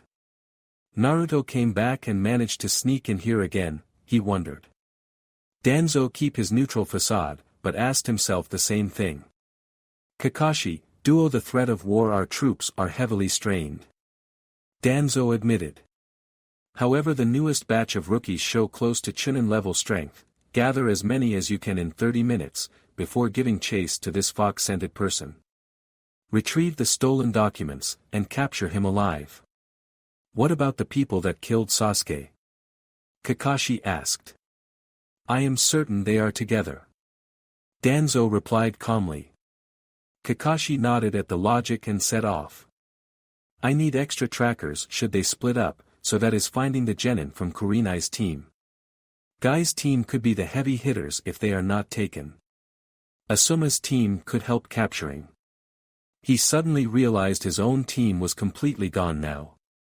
Sakura died during the invasion, Naruto betrayed Konoha and Sasuke was killed. He nearly went into a self-pitying state, but snapped himself out of it to get revenge on those who killed Sasuke. It was the least he could do for Obito. Pakken, go to the Inazaki compound and find out if Kiba is available, send him to the Hokage Tower in 30 minutes if he is. He ordered his companion. He himself shot off towards the Hyuga compound. Quickly relaying the same instructions to the Hyuga gate guards for Hinata and Niji. With 20 minutes to go, he rushed towards the Nara ranch next. Knowing well that Shikamaru would make an excellent second in command. To his surprise he saw the usually lazy boy training with Choji near the entrance of the Nara ranch. Makes sense, Kakashi corrected himself, if they boy hasn't figured out himself, his father would have pointed out war is on the horizon. He relayed the same instructions to them, but did not order them to find Ino. We don't know for sure what happens if it is Naruto and she enters his mind, she might not be able to fight. The mental might of the fox, or if it's truly sealed into him, on which side of the seal she would come. He mused as he set off towards the Aburame district. The guard informed him Shino was gone on a mission with his father. Kakashi frowned, not expecting that, but couldn't do anything about it. He did not know where Tenten and Lee lived. So he set back off towards the Hokage Tower, hoping all the team members would make it on time. Hyuga Compound. Niji frowned, as soon the gate informed him about the emergency mission and that he had to prepare for battle. He quickly packed his gear with the aid of 2 other branch members. He then ran or walked as quickly as he could to Hinata's room. After knocking on her door, but getting no response from the polite girl, he boldly opened the door to find it empty. That on itself was not so odd, however, the academy homework on the floor was. During his walk towards her room, he passed the dinner room and did not see either main house girl. He double-checked by quickly walking to Hanabi's room close by. And once again found an empty room. He frowned deeper as he suddenly saw no personal possessions. The Hyuga clan members did not have much, but team and family photos were tolerated. He doubled back towards Hinata's room, finding the same absence. His frown deepened. Did they leave? And is the mission to retrieve them? He asked himself. That does not make any sense. The branch house would know that. What happened here? He shook his head, and set off towards the Hokage Tower. There was nothing he could do but worry. Kakashi frowned slightly as the deadline struck. Out of the 9 potential teammates he could have, good for 2 teams, he only saw Choji and Shikamaru from Team Asuma. Niji from Team Gai and Kiba from Team Kurenai. Where is Hinata, Niji? He asked. I do not know, the Hyuga replied neutrally, keeping his worry for himself. This mission is not to retrieve Hinata and Hanabi if he asks for her. Kakashi sighed. This has to do. This is an emergency A-rank mission assigned by the Hokage. He started, gaining all their attention. At the mention of a rank, they stiffened. An unknown infiltrator has stolen the scroll of sealing and several other vital documents. We are to track this infiltrator and retrieve the documents. If possible, we are to capture him. He presented an book that had the infiltrator's scent on it, gesturing for Kiba and Akamaru to smell it. Without thinking, Kiba spoke up, smells like Naruto. Kakashi withheld the urge to put his face into his palm. And that is why you are not ready to become Chunin, he thought idly. Taking in the startled expressions, I suspect the same thing. You need to remember he is now a traitor to Konoha, so do not hold back if it is him, understood? Should I warn them about Kyubi? I do not know if the law has been lifted yet. He thought with a frown. Furthermore, Uchiha Sasuke has been murdered this night. I suspect that the 3 perpetrators of that crime are with the infiltrator. Meaning we are going to face a 4-man team. The genin looked shocked that one of their own was killed. Their faces turned grim. I will take the lead, tracking the scent of the infiltrator. Kiba will behind me to double-check the trail. Choji will be next, focus on keeping an eye on our left side. Shikamaru will be after Choji, keep your eyes our right side. Niji will take up the rear. He will be using his Byakugan to watch on backs. Should we be forced to split up, Choji will come with me. The second team will be under Shikamaru's command, with Niji and Kiba with him. The genins nodded at the formation information. Should I be disabled in any way, Shikamaru will take over, no complaints about that, understood? They nodded again. Any questions? Kakashi asked. Who is the priority target, the infiltrator or Sasuke's murders? Shikamaru asked. Retrieving the documents in vital. Focus on whoever is carrying those. Shikamaru nodded at Kakashi's reply. Then, we are off. And he followed Pakken, who locked into the fox scent. Earlier, outside Konoha's walls, Naruto quietly snuck through the trees. Although he was initially on schedule, he had to stop and hide for another unexpected patrol. He was not if they were route men, or that he had forgotten a patrol route, but the result was the same. He had to quickly duck into a civilian home. Thankfully the family's dog was very friendly, and didn't make any loud sounds giving him away. A quick petting session and Naruto was gone again, leaving one happy dog behind. He hoped the team was still waiting, and was surprised when he suddenly heard Karen's voice coming out of the tree. "Did you get spotted?" she asked. Naruto shook his head, relieved the team was there as the genjutsu dispelled, showing the sound for Karen, and to his relief, Hinata and Hanabi. Naruto greeted the Hyuga sisters, who were relieved to see him after he pulled down his face mask. The weight on him with all those strangers claiming to be with Naruto was nerve-wracking for them both. The idea that they might be lied to came harshly to Hinata's forefront, her unpleasant memories of her kidnapping coming to the forefront. Jirobo walked towards Naruto and the sisters, and kneeled down. "Hanabi correct?" he asked as friendly as he could. The girl nodded. He turned around. "Climb on my back, I will be carrying you." Hanabi shot a glance towards Hinata, who looked at Naruto. He nodded, and Hanabi climbed onto Jirobo's back, using the robe decoration as a foothold. Jirobo rose, and Tayuya snapped out the formation. "Kidamaru, take the lead, I will be behind you. Karen and Jirobo in the center. Hinata and Naruto behind them. Sakan and Yukon take up the rear. Yukon, keep an eye out, will you? I am not going to rely solely on Karen's ability." The group set off. Following the formation given, they initially easily snuck between the patrols. But it would not be a clean escape. "We got 4 people behind us," Hinata spoke shyly shortly after she activated her Byakugan. Tayuya cursed. Having heard that, she glanced back at Karen, who nodded, the team having just entered her sensing range. "Are they masked shitheads?" Tayuya asked. Hinata gasped at the language before nodding. "Colored masks or black and white?" "Black and white," Hinata replied. Tayuya let loose another string of curses. "Damn it, some of those root goons must be on our trail.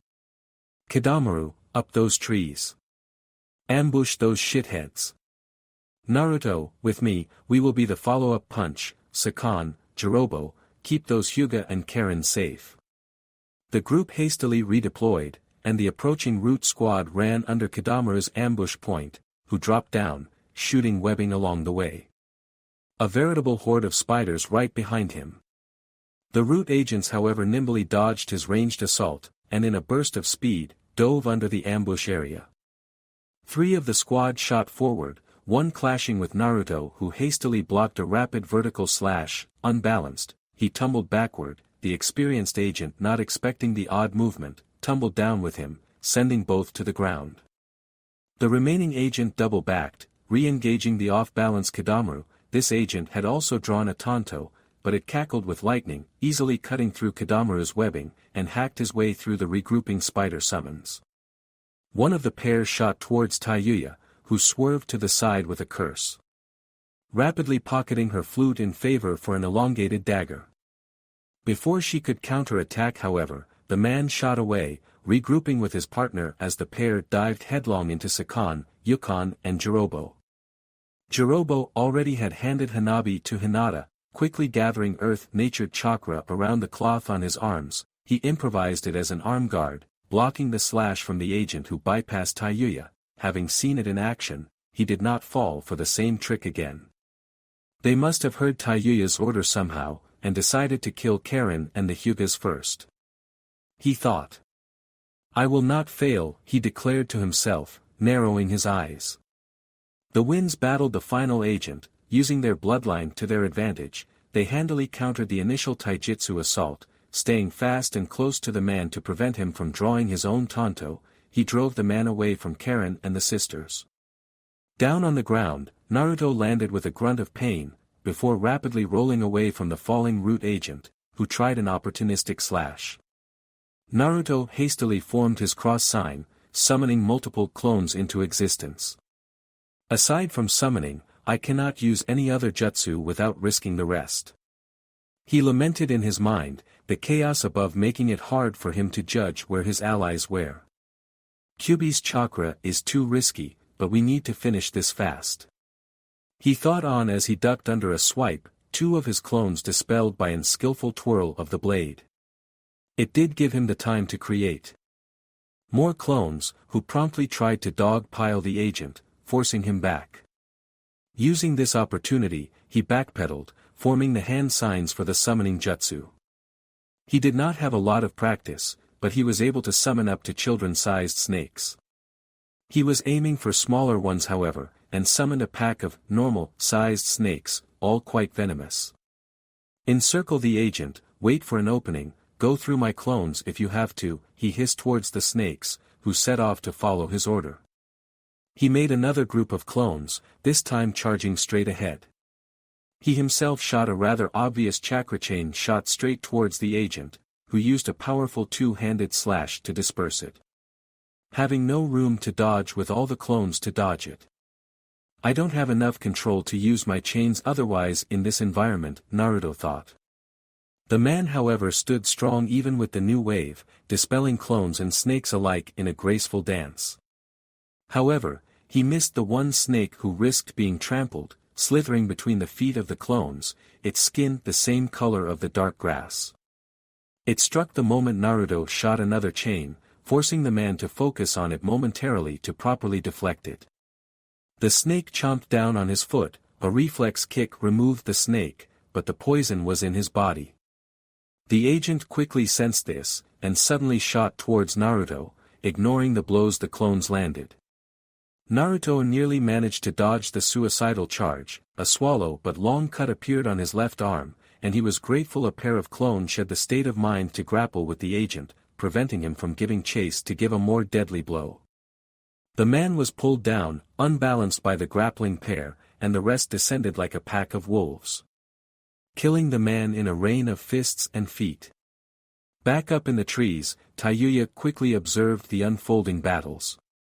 I am the wrong class for this fight. Kadamaru complained as he narrowly managed to avoid getting one of his 6 arms cut off. He tried to counter by forming his golden web, lightly tapping into the seal, causing it to paint a swirling pattern over his arms and upper body. He managed to form 2 clubs, which barely held up against the rapid swordplay of his opponent. Deep cuts into the material appeared with every cut. Suddenly, a flute started playing, disorientating the root warrior. Kadamaru lashed out without hesitation, scoring a hard blow on the shoulder. With a crack, something broke, breaking the root warrior out of his stupor, who lashed out. Kadamaru handily dodged. Oh yeah, support class reinforcements FTW, he boasted as he formed 4 more golden clubs, charging in for a counterattack as the flute played again. This time the root warrior was not affected by the genjutsu, but took a vital second to dispel it. The root man put up a desperate defense, but between his injury and the fact the enemy had 4 more arms than him, his faltered, and was pummeled to death. Kadamaru heaved a sigh as the markings receded, the short fight taking more than he had anticipated. Jirobo grunted in pain as the Tonto bit through his improvised arm guard. He countered with a bone-crushing punch, but the agent ducked under it.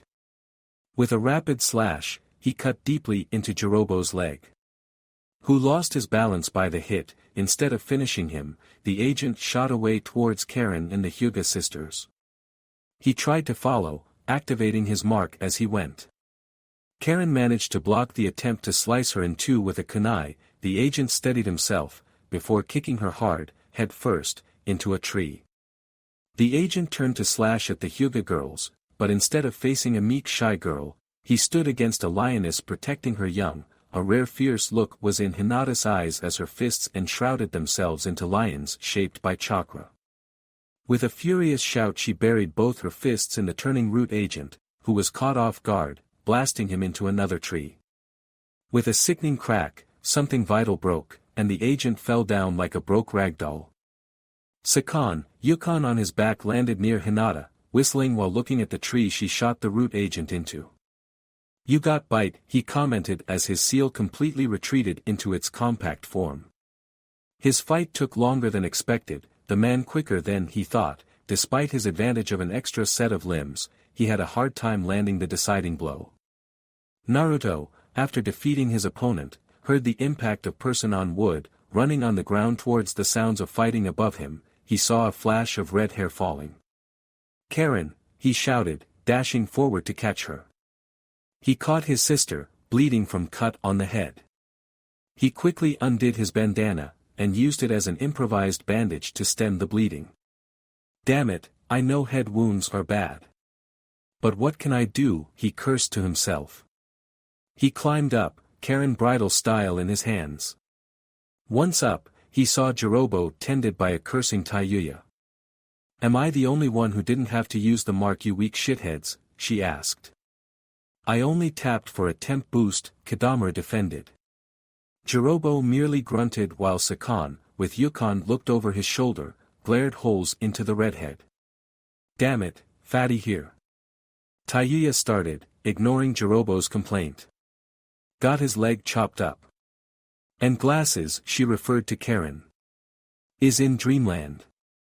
Our medic and sensor is down, damn it, why couldn't I and Fatty stop the bastards properly?"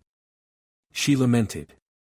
"Kadamura will lead, his spiders will scout ahead, we will go at a slower pace." She started to order, "Can't linger here, we are too close to Konoha, and we have no certainty other patrols will find the traces of our battle, or our tracks. Blondie, carry glasses, big pale eyes, can you carry the tiny one?" she asked Hinata, ignoring Hanabi's glare to be referred as tiny. Hinata nodded, having heard worse. "Right, follow Kadamura, Twips, support Fatty, I'll take the rear." Tayuya finished, the stress causing her to use the nicknames she had for everybody. Thankfully, everybody understood, and they took off at an slower pace. Konoha Chase Group, outside the walls, the fox scent is joined by multiple other scents here, including the ones I smelled at the Uchiha place, Pakken reported as the pack sniffed around the clearing. Once again, Kiba showed his lack of discretion, Hinata's scent and scent smelling very closely like it is here. "They kidnapped her," he shouted, startling the group. Kakashi turned towards Niji. "What is the meaning of this?" he asked with a narrowed eye. "I do not know."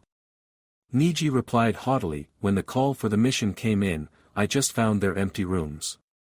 He conveniently skipped over the fact personal belongings were missing. "I do believe she had a crush on him, which might explain her rash action. She proves just like Naruto, faith can be fought if she escapes successfully. Perhaps," he thought. "They must have kidnapped both of them," Kiba argued. "We will see," Kakashi said, suspicious. "The main objective is still the scrolls from the Hokage Tower," Kakashi said, well aware that he was breaking his own motto. "Can't risk the wrath of Danzo on these kids," he thought with a frown. The group set off, some prepared for the upcoming fight, some unprepared. The group halted to rest and catch their breath, the sun already up the horizon. "TSK, we are far behind schedule," Tayuya hissed lowly. Despite the treatment, Jirobo was visibly weakened, Karen was still in dreamland from the blow, worrying Naruto greatly. The blooding stopped, he reasoned with himself to keep himself down. "Naruto-kun."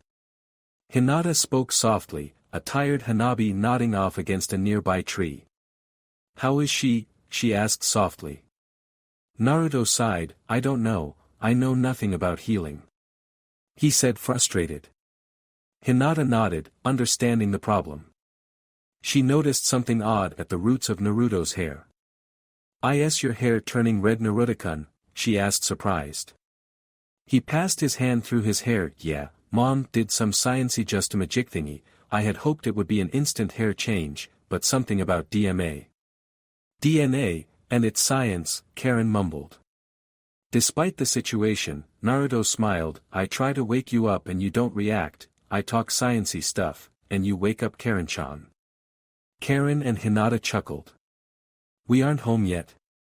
Karen jokingly complained. Naruto shook his head. "No, Jirobo got hurt too." Karen frowned. "Help me up," she ordered. Naruto and Hinata carefully helped Karen up, who then wobbled to where Jirobo was, and tired Sakan puffing for fresh air next to him. "Can you heal him, Karen? Hauling his ass is hard work," he asked/complained. Jirobo huffed, you didn't hear me complaining when I hauled you both during that mission in the land of hot springs. Well, there is a bit of size difference, Yukon bickered back. The pair kept insulting each other as Karen worked on Jirobo's leg with medical jutsu. After a while, she spoke. You should be able to run on it for now, but don't start kicking things with it, understood? Jirobo nodded. Alright, you shitty weaklings ready to go? Taiyuya ordered. Karen suddenly perked up. I sense people approaching at the edge of my range. Taiyuya spat a curse that made the young Hanabi blush. Which direction? She asked. Karen pointed towards where they came from, eliciting another curse. We need to move now, double time. Taiyuya shouted, and in a blur the group set off. Konoha Chase Group, Route Battle Site. After tracking the group's scent, they smelled another group joining the scent, and soon arrived at a battle site. After thoroughly inspecting the area, they could with certainty say there were 4 different battles. The first combat site was littered with webbing. One enemy has some kind of jutsu to make spider webs, that could delay us. We need to move carefully unless we want to get caught. Shikamaru spoke. He slashed with his kunai against the loose webbing. Normal tools don't cut this stuff, let alone those 6 golden-colored clubs we found. Kakashi HMMD, the ninja must have used his wind or electric element to cut the threads. Shikamaru nodded. The second fight down below had the agent look like he was under a mob. I am not sure if the group ganged up on him. Kakashi stiffened. Shikamaru's comment reminded him about the Mizuki incident. It could have been Naruto and his shadow clones. Kakashi spoke lowly. Shikamaru nodded. That was my other theory. Seeing all the footprints he left, he must have used the same trick he did during the preliminaries on Kiba. Kakashi frowned, Kushina's words and the doubts connected to them rising to the front, before he shook them off. The murderers of Sasuke were with Naruto too. The third and fourth site both indicated some kind of taijutsu move was used. Kakashi nodded. Near the third site, there is blood, so one of them is wounded. Shikamaru finished. Very well, summarize it to the rest of the group, and tell them to keep an eye out for spiderwebs. They regrouped, and continued their hunt. After a few hours, they ran into the resting spot. Once again they thoroughly investigated the area. We could have not missed them by much. Kiba said boisterously. Shikamaru and Kakashi were torn. They did spend a good amount of time chasing them at an high pace. And I already checked their tracks. They healed whoever was hurt, because the heavy footfalls are no longer accompanied by another set. He mused. Niji did not see them, so we might not be as close as we thought. And we have been setting a high pace ourselves. He did not know Niji did not go all out, having his own plans if Hinata successfully escaped. He glanced to Shikamaru, whose closed eyes indicated he was also going over the information. What do you suggest, Shikamaru? He asked. Give chase for another couple of hours.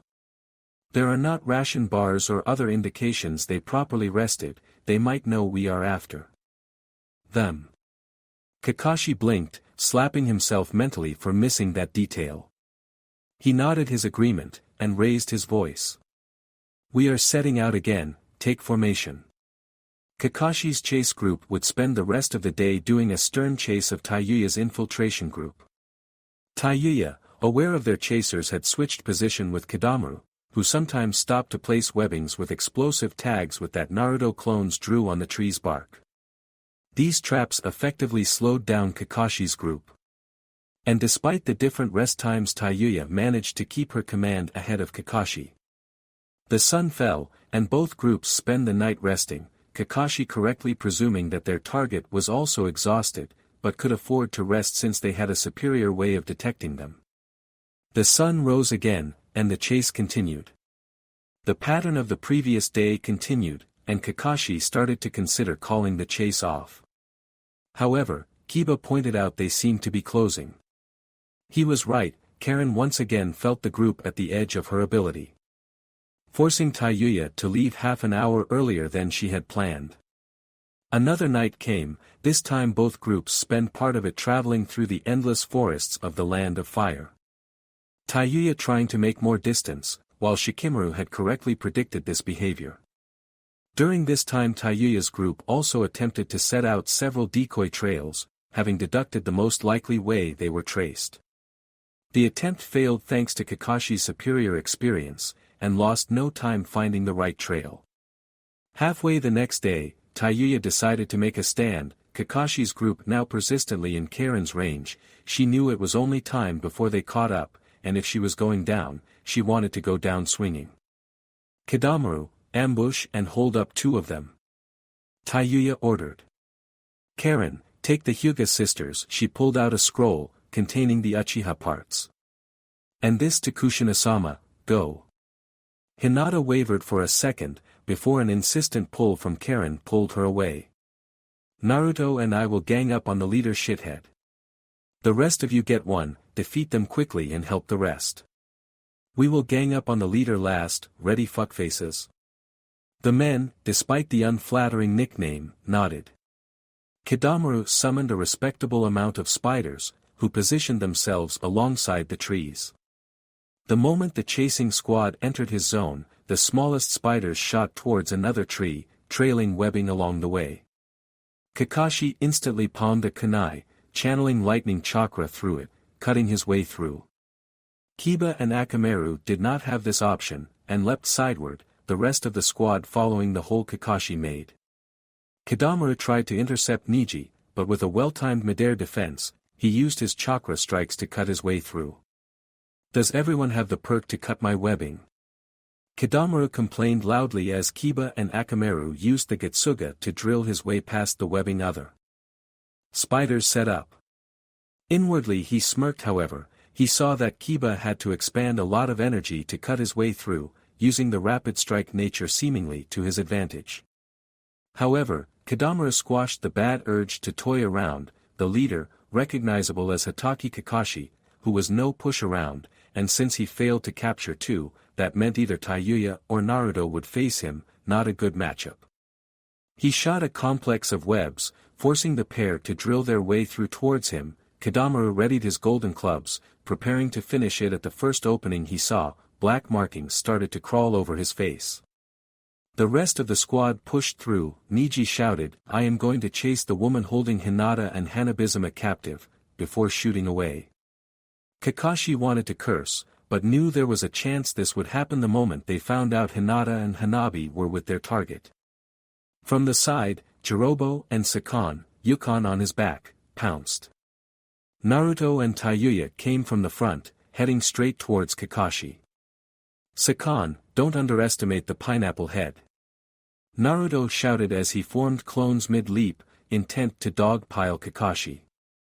Naruto, Kakashi said, his voice stuck between demanding and longing. Why? He demanded as he dispelled the first pair of clones with his lightning kunai.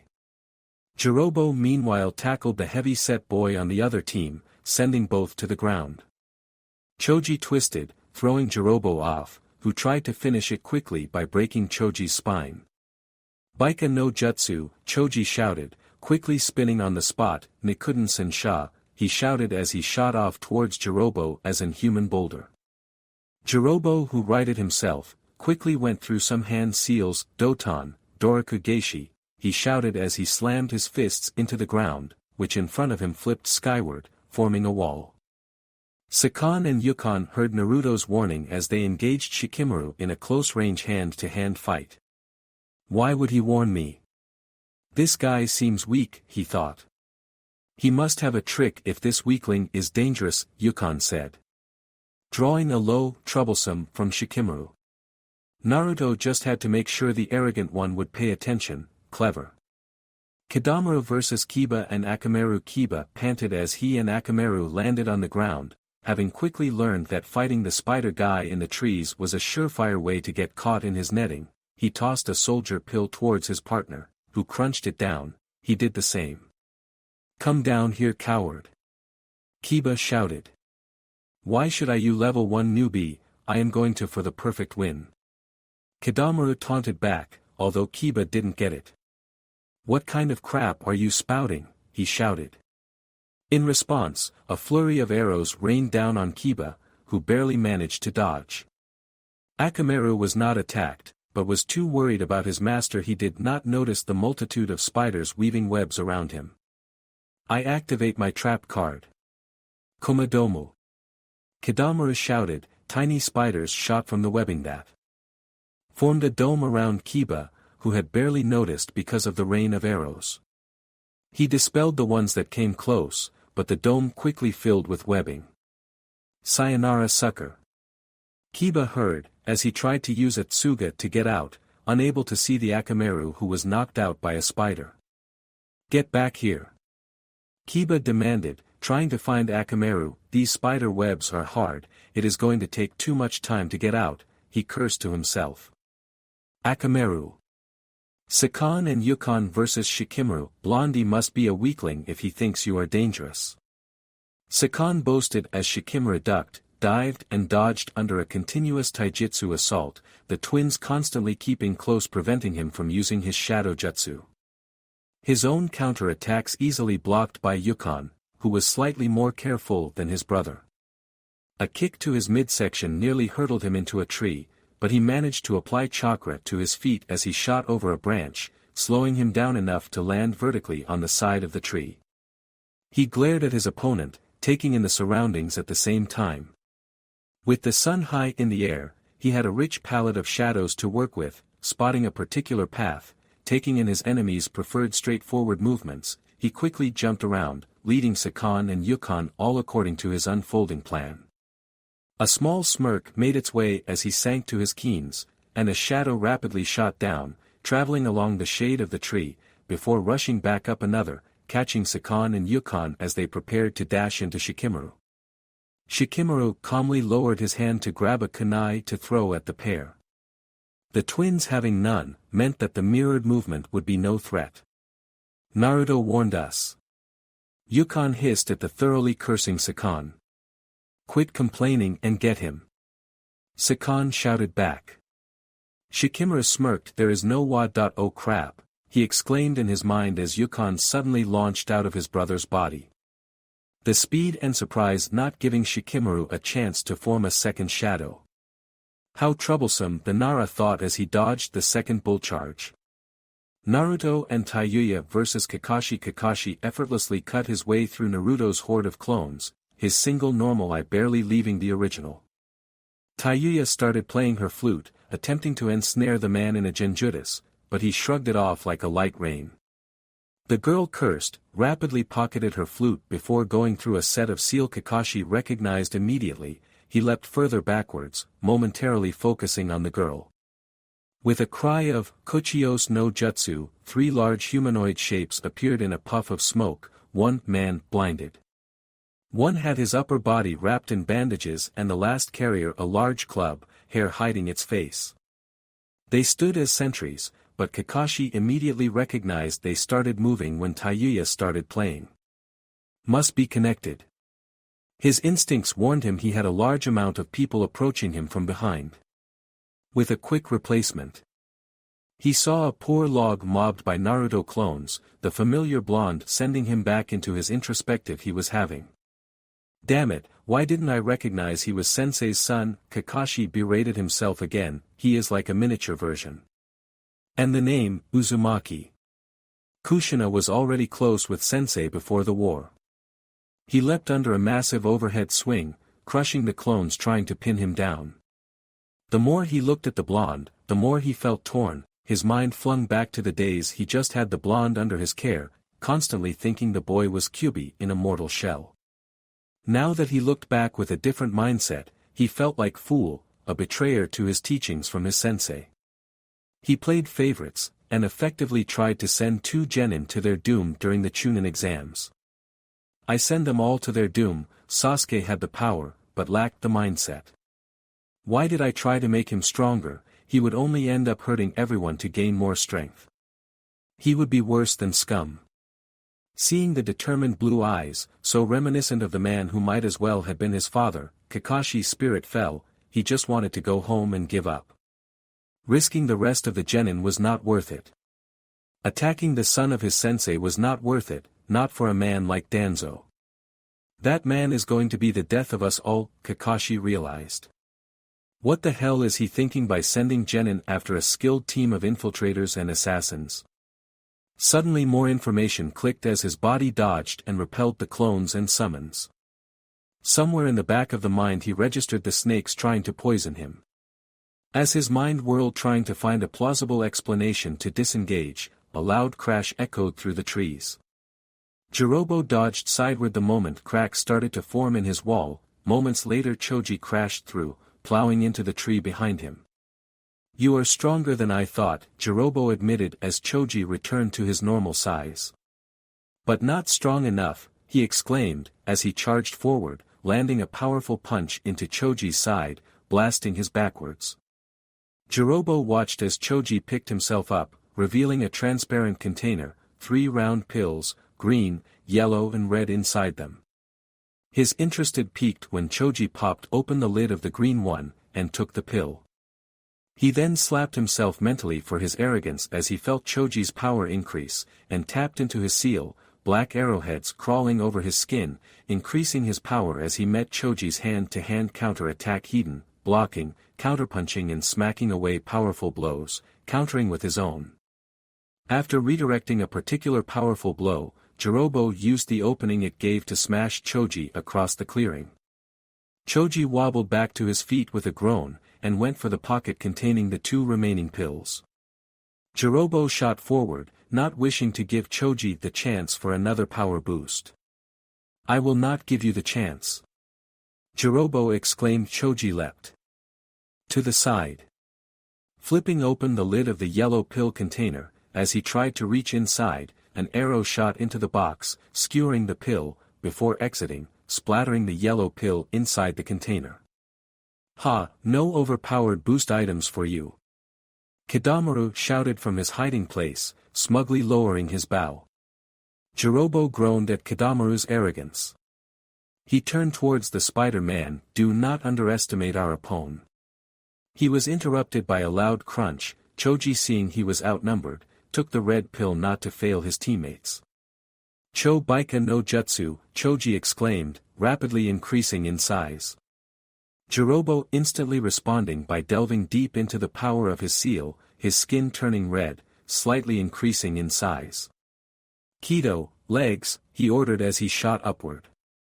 Kidamoru responded with a loud wail of hacks, before shooting large amount of webbings at the growing feet. Jirobo had aimed his jump well, the apex of his jump slightly above Choji's growing head, focusing all his chakra in his arm. He landed a devastating downward punch, hitting the exposed boy's head hard, knocking him backward. His bound feet meant he toppled backward, landing with a loud crash as he crushed trees under his super-sized body. Jirobo landed on Choji's stomach, and ran forward. He jumped upward, spinning vertically. Crash, he shouted as he landed a dropkick on Choji's head, knocking the boy out, making him revert to his normal size. Victory is ours. Kidamoru shouted, we need to help Taiyuya and Naruto. Jirobo spoke, calming Kidamoru down. They are facing a Jonin boss battle. Kidamoru exclaimed as they set off. Niji versus Hinata. Hanabi and Karen. Niji gave chase, his eyes clearly telling him that Hinata and Hanabi were no captive at all. With a last burst of speed, he overtook the trio. Stopping in front of them, he spoke coldly, Hinata-sama, Hanabizuma, as Karen took a defensive position next to the pair. Nejiniazan, Hinata replied, mimicking Karen's action. You chose this path? Niji asked. Hinata nodded, I did that you could join us. Nejiniazan. Karen caught on. My mother, the Otokage is an seal master, I am certain she could remove that mark on your head.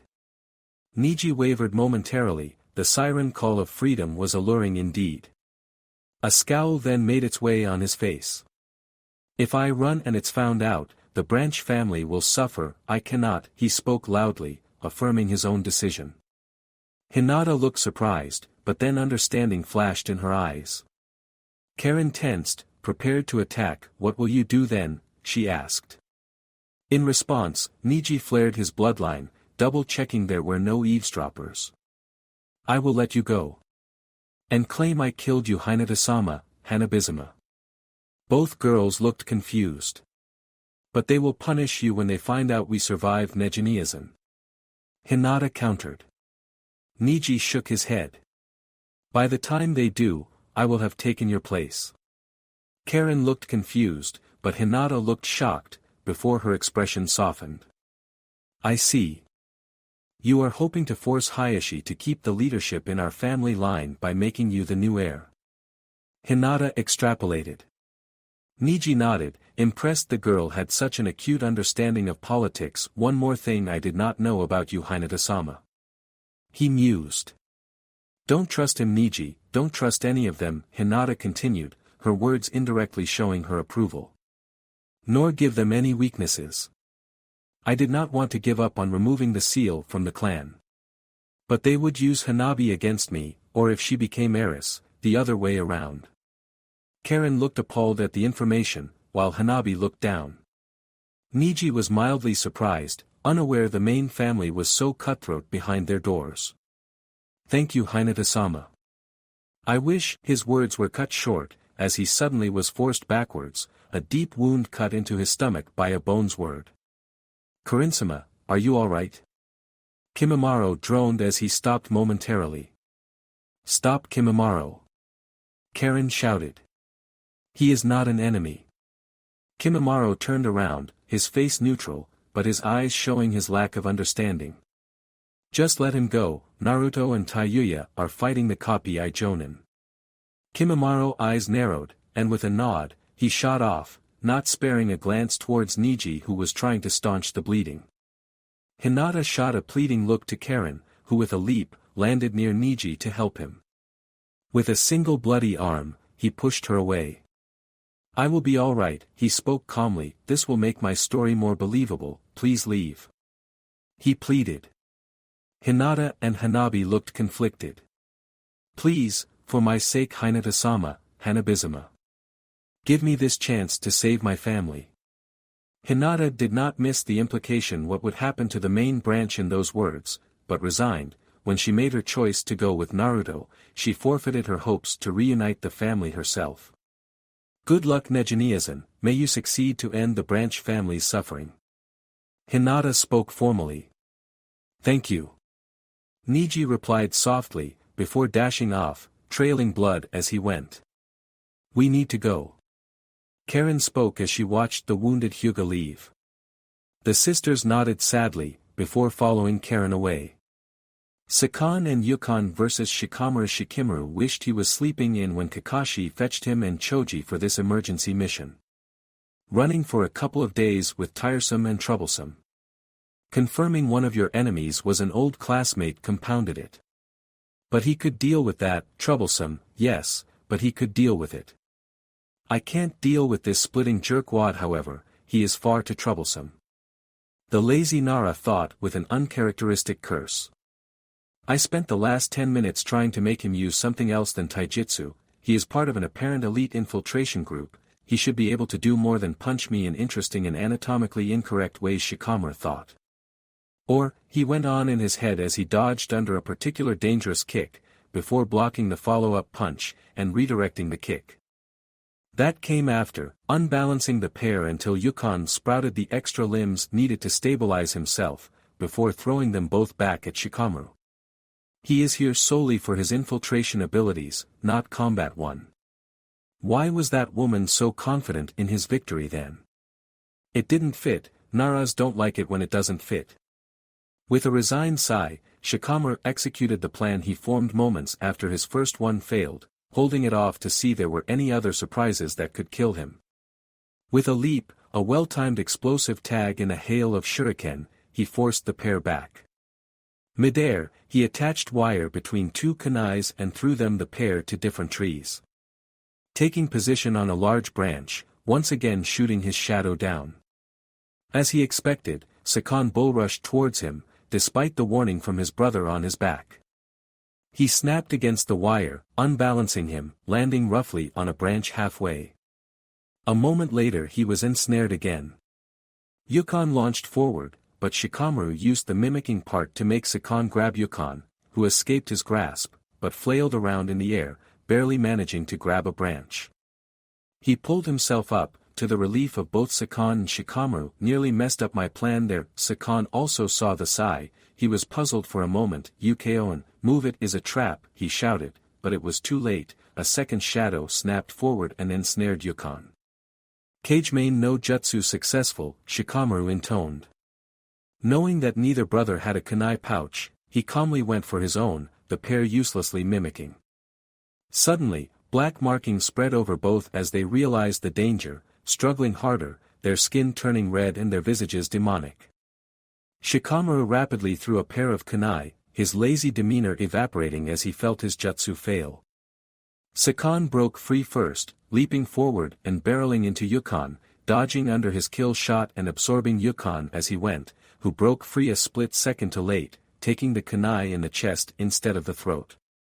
Falling to the ground as he made no attempt to hold on to the branches. You bastard!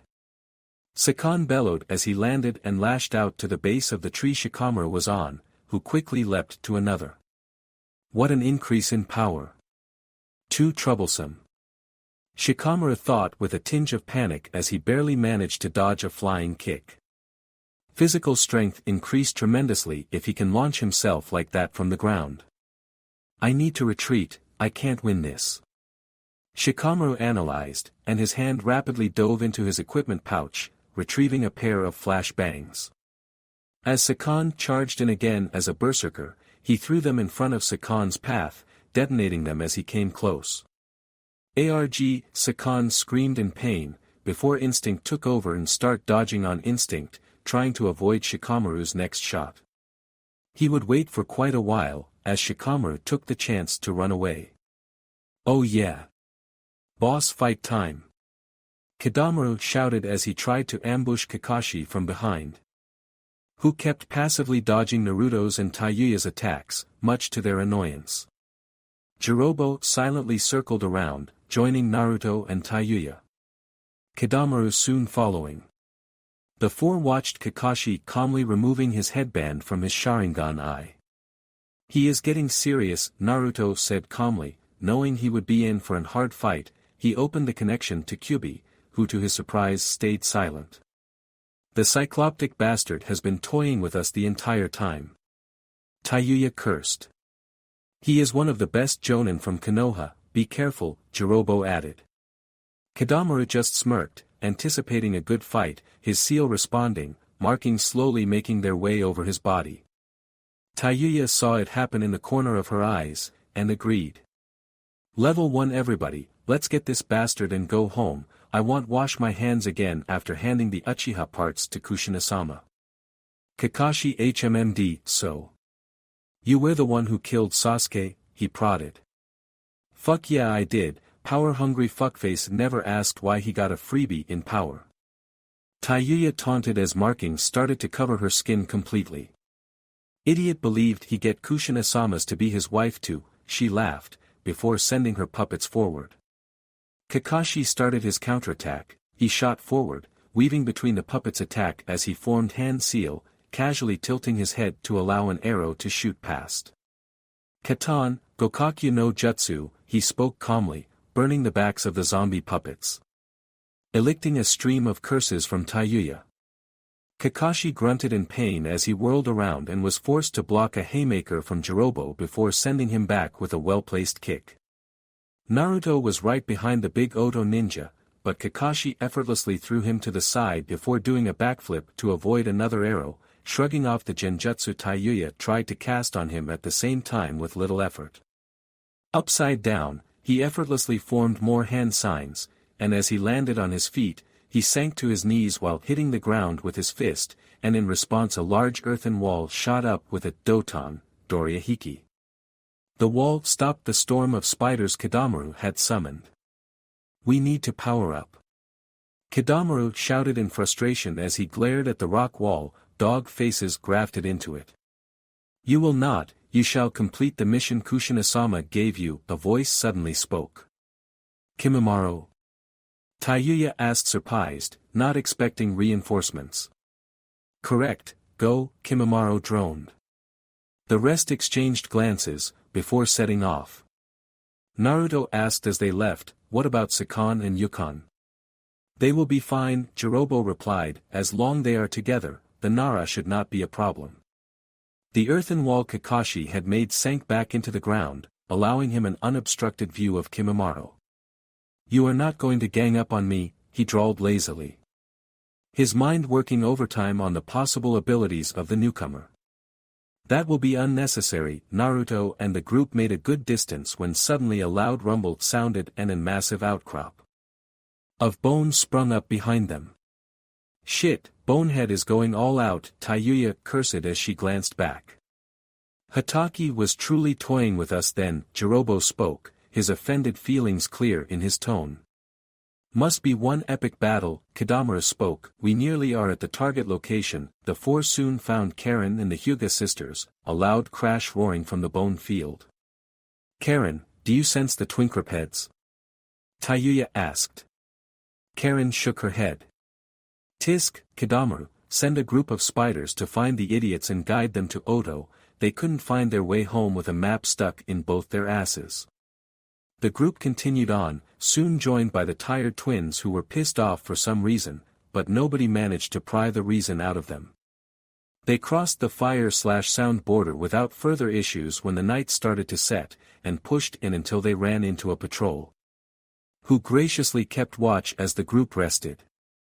Later that morning they arrived home.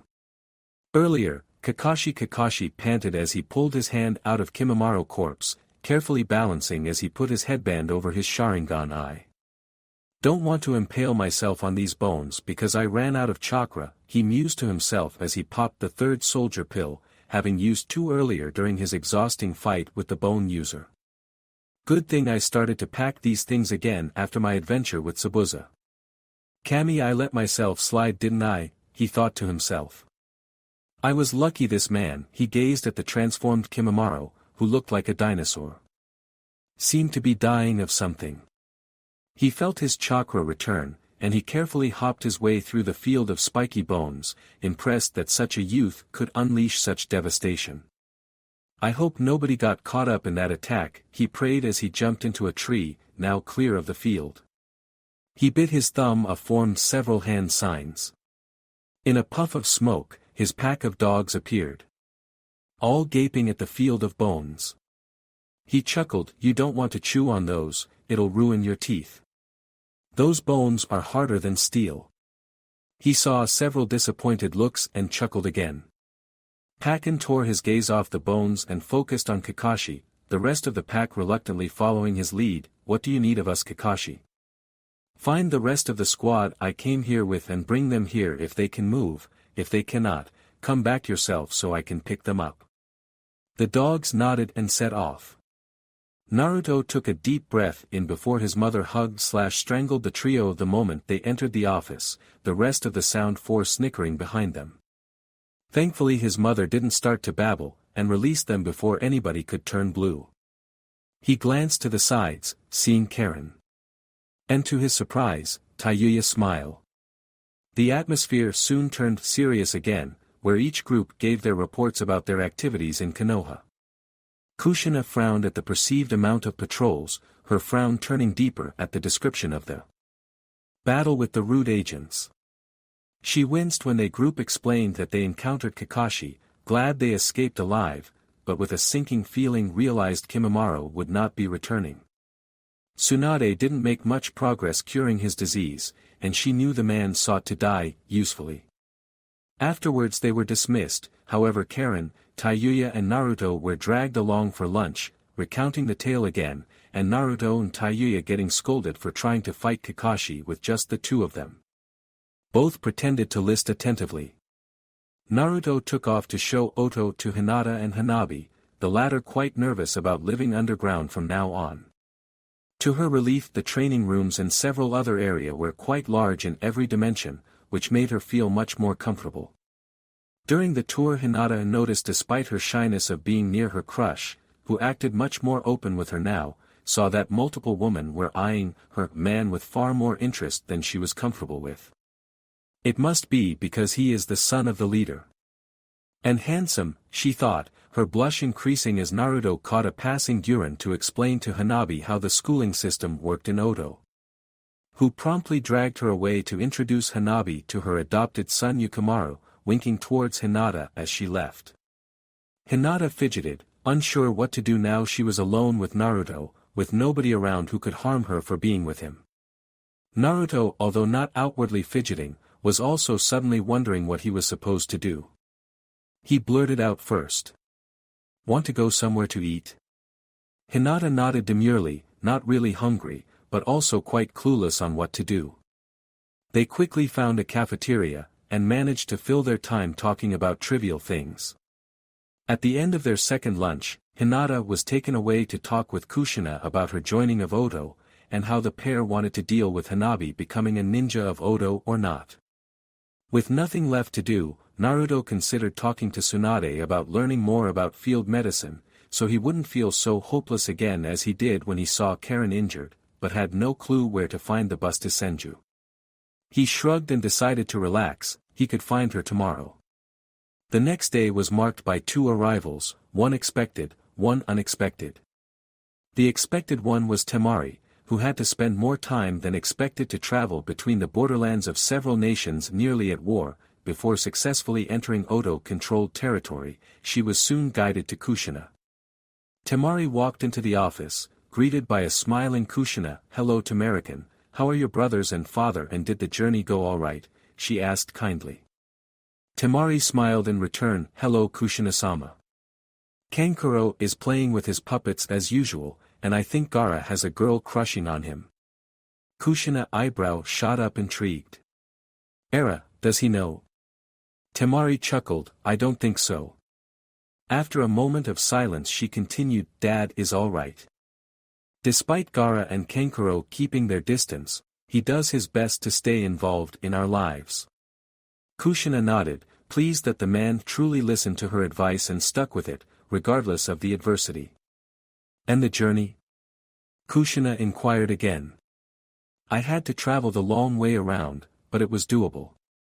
"I am right to presume you are here to teach Naruken about the wind element manipulation?" Kushina asked next, in response Temari nodded. Kushina's smile turned sickly sweet. "And you wouldn't have any orders to seduce him perchance?"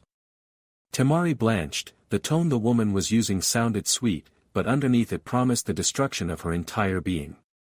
"No Kushina-sama, the Kazekage wants me to find my own love," Temari replied.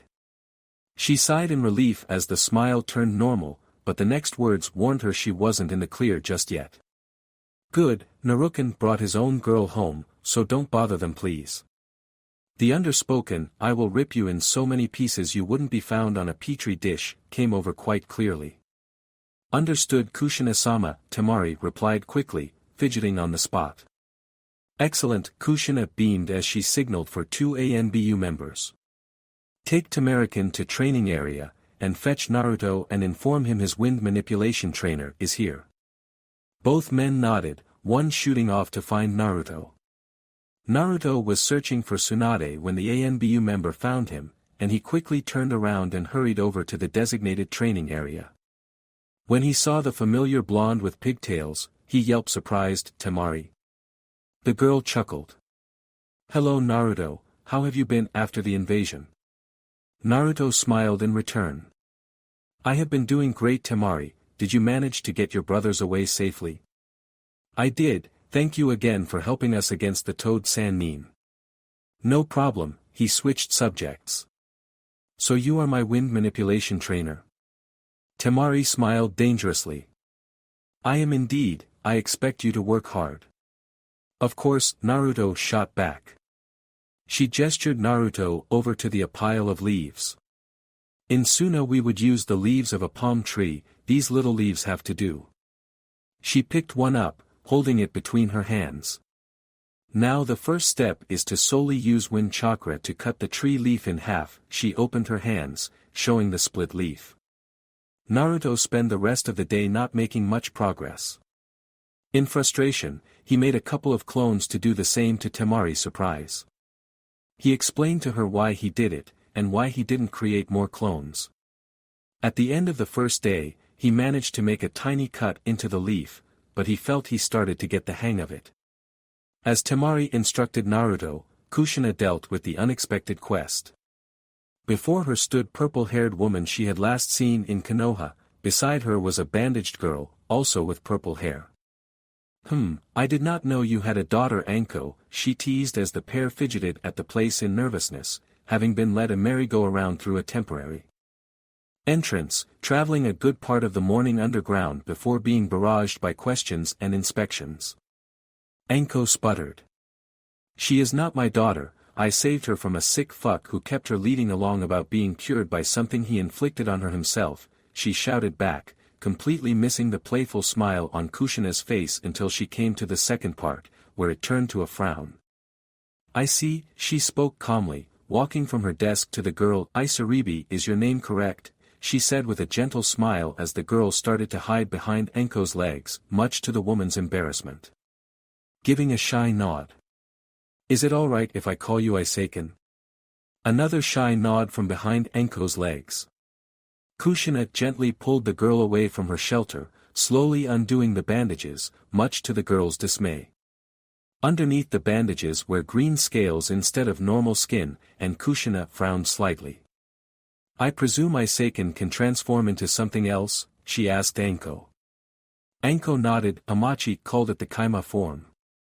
Both he and Isaribi have it. I see, can you show me that form Iseiken? The girl shivered, but did not respond. Kushina shot a look to Anko, who mouthed back fear. Thinking quickly, Kushina told a half-truth. No need to be afraid Iseiken, my own son can turn into demon himself, I will not judge. The girl shot a wide-eyed look at the admission. She reluctantly nodded, and transformed into a green-scaled monster, a large fin extending from the back of her head. Isaribi shot a fearful look to Kushina, who just studied her with a neutral expression. She slowly formed several hand signs, green chakra forming on her hands. Don't be afraid Iseiken, I am going to try and find out what kind of transformation it is. She spoke gently, slowly moving the green glow over the girl. A frown soon formed on her face. It is not nature chakra-based transformation like the combat seal on level 2. That means it is some implementation-based transformation. That will be hard to cure. I am afraid it will not easy to be cure this Iseiken, Kushina spoke as the girl reverted to her human form. Isaribi looked down. I will do my best, perhaps you can convince Tsunade. The girl looked puzzled at the name, she is the best medic in the world. The girl gave a shy nod again as the started to lean against Anko's legs again, much to the woman's dismay. Could you wait outside the office Iseiken, we need to discuss adult stuff. Isaribi looked up to Anko, who repressed a sigh, come on Br. Girl, nobody will bite you. She spoke as she gently pushed the girl outside. The moment the door closed, Kushina sat down, a hard look in her eyes. Report, she said with authority. After we met in Konoha, I found and eliminated the elders after torturing them. I found out they truly believe children from Jinchuriki have bloodlines. Anko frowned. They also said that the third did not order the Mokuton experiments that had Orochimaru Sensei driven out of Konoha. Kushina also frowned. Odd.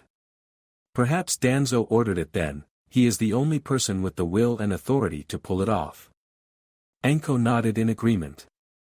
Afterwards I left Konoha, as I did not know where Odo forces would retreat to. Kushina blinked. I did not tell you. Anko shook her head. You did not, but you were quite busy. Kushina sighed. My apologies for leaving you like that. Anko waved it off. No problem, if I hadn't that bastard Amachi would still be experimenting on Isaribi. Kushina cracked a small smile, gesturing Anko to explain. I went to what I thought was an old lab outside of Konoha made by Orochimaru Sensei for classified research in the land of the sea. Kushina nodded, recognizing the location from Orochimaru's lessons and logs. Instead I found Amachi working on some water-based summon, while using Iseiken. Kushina smiled as Anko took over the pet name Kushina had used to assault local shipping for recourses for his research on the summon and Iseiken, using the refined results on himself. He was making an artificial summon.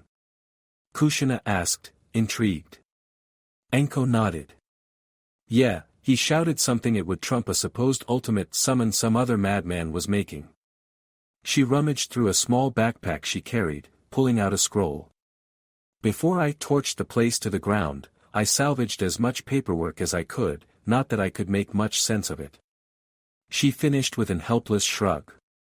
She watched in silence, and a bit of fascination as Kushina scanned through the files, doing it with the same speed her now-gone sensei Orochimaru did. She noticed several notes containing seals were set aside, having particularly caught the red-headed woman's eye.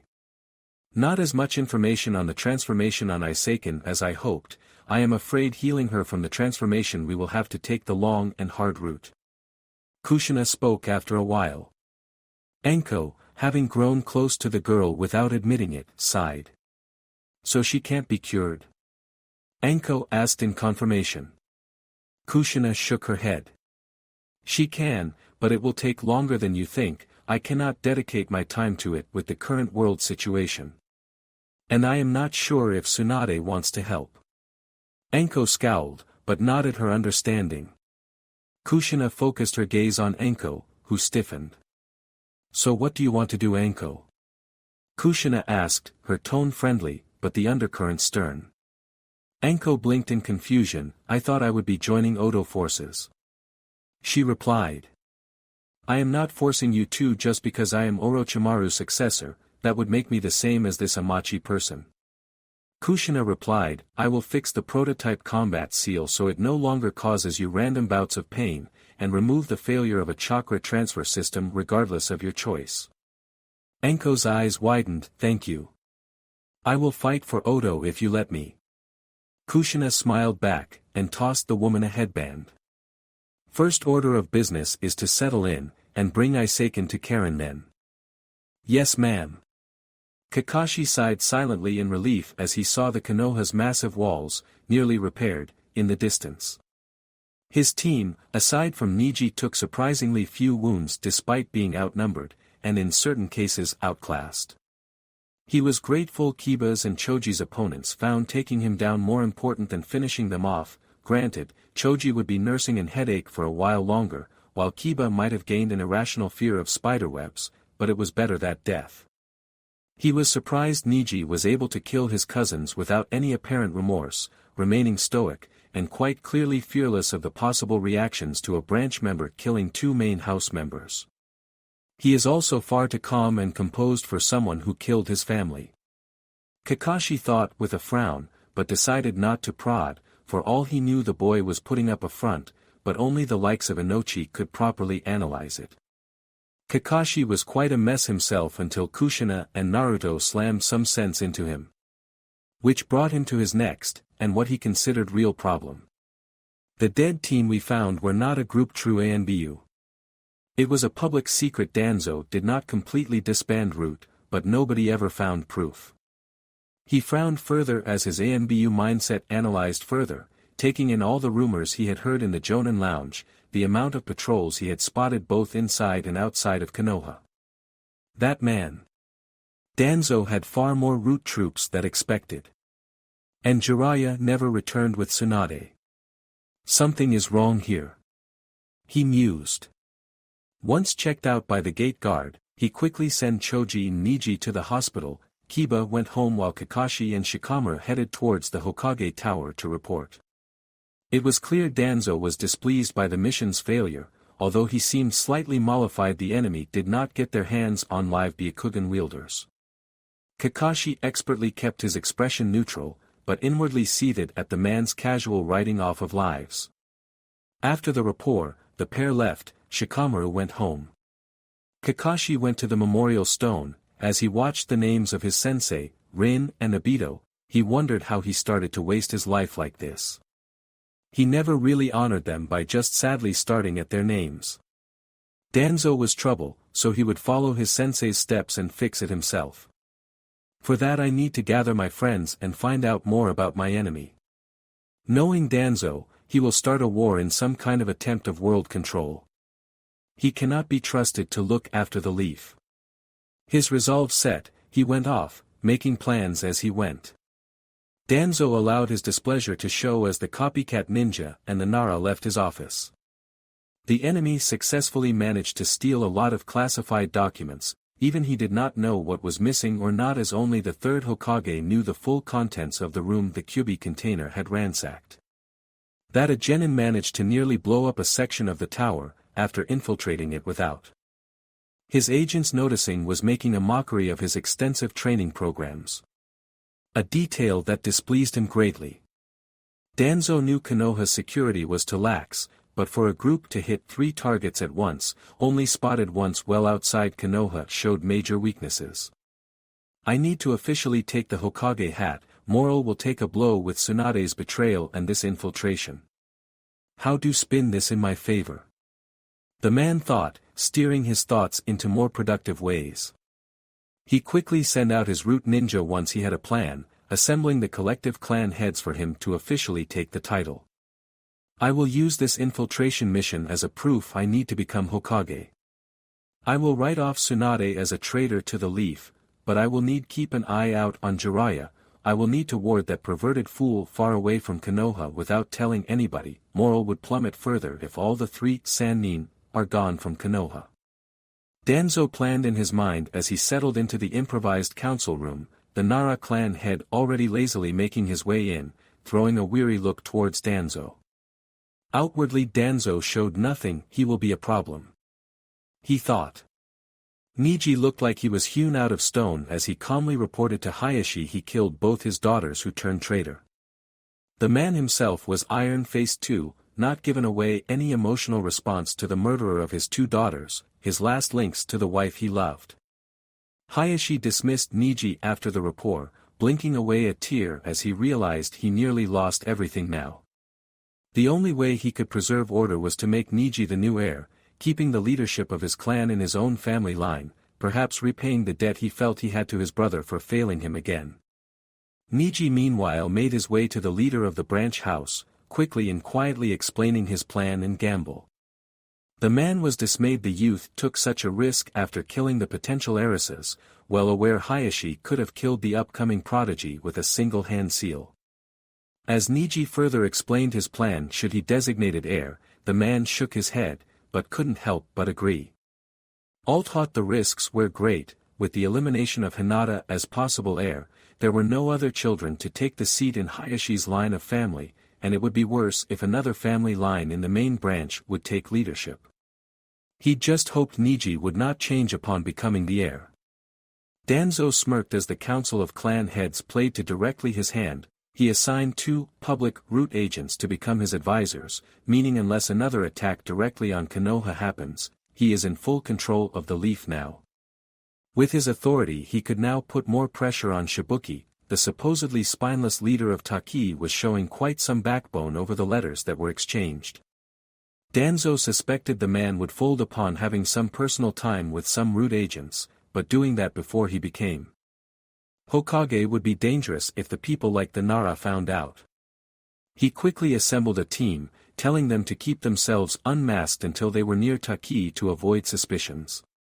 He needed the 7-tailed container to be silently absorbed into his ranks, so that the likes of Akatsuki did not know about her existence in Konoha.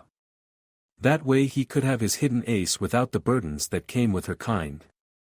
She was a bit older than he'd liked, but he was confident he could break her nevertheless. Kushina smiled wickedly as the messenger snake poofed away, the report she just skimmed through showing that her spy assigned to guarding the gates had excelled himself once again. Correctly recognizing a leaving route team, who obeyed the instructions to the letter about their mission, which was delivering a letter to the leader of Taki to retrieve a person while acting like normal ninja. The gate guard/spy recognized them, and ordered a large inspection, which conveniently included the non-classified part of the mission scroll. Danzo might be able to kill emotions, but forgets that they could be needed to properly infiltrate or other tasks ninja need to do involving people without directly killing them. Kushina thought with a smirk, so he is making his move on the Nanabai girl. I am surprised he did not earlier. She mused. Still, it gives me time to intercept them, and send my own team to grab the girl. Kushina frowned as she went through the list of people she trusted closely. I will need to send Naruto again. Their connection as tailed beast containers that have been mistreated would make convincing her to join us much easier. Once again her motherly and leadership warred inside her, this time the leadership side won out, much to the motherly side's dismay. Well, this will be the last time sensitive mission I have unless the thing with Mizu pans out. Why does that Terumi woman be so hard to contact? Kushina thought. Now who to send? Taki is most likely aware of me, so I can't go myself. I can safely send Guren, she is unknown towards Konoha and Taki. I can slot in Anko if we make a convincing background story for her temporary disappearance, making the replacement squad more believable. She suddenly frowned with realization. Temari is helping Naruken with his wind manipulation for a month and a half. This mission could easily take more than a week. I need to convince her to go along. And I don't know if Naruto has problems with Anko, or that Anko has any lingering problems with Naruken. Best to find that out first. She thought with a scowl. She sent a man to get the woman, and brought her attention the seals Anko had brought, having put them a bit too far in the corner her mind. This time she looked more closely at the seals. Whoever made this definitely had some knowledge with Uzumaki sealing techniques, but is trying to mix and match them with more rigid techniques the rest of the world uses. This person is either improperly taught or did not complete his or her training. Somebody knocked, and with a "come in" from Kushina, a familiar purple-haired woman entered her office. Kushina put aside the sealing designs, temporarily storing away the possible Uzumaki survivor until she had a scouting team available to find out the location of this supposed summoning island. Anko, back in Konoha you told the reason why you disliked Naruto. Do you still hate him now? Kushina asked neutrally. Anko shook her head. Excellent, then tomorrow you have your first mission as Oto Konoiki. Anko fidgeted on the spot. Are you sure you want me to work with Naruto? She asked. Drawing a surprised look from Kushina. Why not? Anko blinked. Well, I did hate him for something he probably didn't knew. And I could have been there for him since we were both disliked without raising eyebrows. She rambled, the last thing she wanted was to draw the woman's ire. Kushina slowly nodded. I see. She spoke slowly. I honestly do not have a problem with it. As you said, you were both in a bad spot and you held on to your pride as woman, one of the few things you did have for yourself. Anko gave a slow nod, conceding the point. So just apologize to him. Kushina finished. Anko blinked. Why would he believe me? She yelped. Kushina sighed. He forgave me for not being there for 13 years. Anko. During the exams was most likely your first meeting. I don't think he will have any grudges against you. Anko blinked, that is surprisingly. Logic. I see. I will. Anko stammered out. Kushina shot the other woman a hard glare. Do it now, you will be briefed later today, and you will most likely. You will find Naruto training with Temari, Asuna Nin, in the training area close by. Kushina thought for a second. Tell Temari to come here please while you are there. Anko nodded and set off. Anko quickly located the right training area, where a frustrated Naruto, and a group of clones were collectively glaring at their leaves, while Temari was going through a long kata using her fan as a blunt weapon. Temari? Anko inquired. The blonde girl stopped swinging his fan around, and turned towards Anko. Yes, she asked. Kushina-sama wishes to speak to you. Anko said, unsure how to phrase it. Temari nodded, keep visualizing Naruto. She advised, before she set off, leaving the pair alone. Naruto growled at the advice, but soon focused his attention back to the leaf, ignoring Anko. Anko watched Naruto silently for a handful of minutes before deciding to speak up. Brat. I mean, Naruto. She hesitated. Anko stood nervously in front of Naruto, who looked up at her confused. Look. Brat. I am sorry. Naruto tilted his head, trying to remember if the purple-haired woman ever did something to hurt him. As far he could remember, the first time he saw her was during the exams. For what? He asked. For not being there as a fellow outcast, she snapped. Naruto looked confused at her. Look, I was hated for being Orochimaru's apprentice. You for Kyuubi, we could have toughed it out together. She snapped. And you are saying you're sorry you didn't? Naruto still asked, puzzled. Partially, I also disliked you for the fact I would be forced to bear your children. Naruto looked aghast at the idea itself. Yeah, I know you didn't know, but I still let it get to me. For that, I am sorry. And I considered to kill you back in the forest, she finished hurriedly. Naruto nodded slowly, putting the pieces together. He gave a warm smile. Apparently unperturbed, somebody admitted wanting to kill him, nothing to apologize for, you were put in a bad unpleasant spot. And you didn't kill me, and you don't want now, right? Anko nodded carefully, his face turned serious. Who was responsible for that childbearing nonsense order? He inquired. Anko grinned bloodthirstily, reminiscing some pleasant memories. Don't worry about them, brat, I had my fun with them. She said dreamily, mumbling about the different bloody tortures she had done on the elders. Sadly for Naruto, the mumbling was loud and understandable enough for him to hear. Naruto backed off wisely, not wishing to be the one she would recreate the scenario on. That grin informed him it would be quite unpleasant. Well. I'll see you later, he asked hesitantly. The woman just nodded dreamily, lost in happy memories. He ran, like Kyuubi was after his manhood. Training forgotten. Temari entered Kushina's office. Kushina-sama, you called for me, she spoke formally with a bow. I did, I have a favor to ask from you, Temari. Temari raised an eyebrow in response. What do you wish to ask, Kushina-sama? I know you are solely here to train Naruto, but he is needed for a mission that might take more than a week to complete. Do you mind joining him during this mission? Temari's mind started to whirl, trying to figure out the why. What is the mission, Kushina-sama? She asked. The mission is to retrieve Fu of Taki, the container of the Nanabi. Temari was startled, talking about getting a demon container like it is nothing, she thought. Kushina smiled slightly at the surprise. She is being mistreated like Naruto and Gaara were before I came along. Danzo has set his sights on the girl to replace the loss of Naruto. I understand, you want to send Naruto to convince her as a fellow container? Kushina nodded. Temari smiled, I agree, I presume you have a good plan.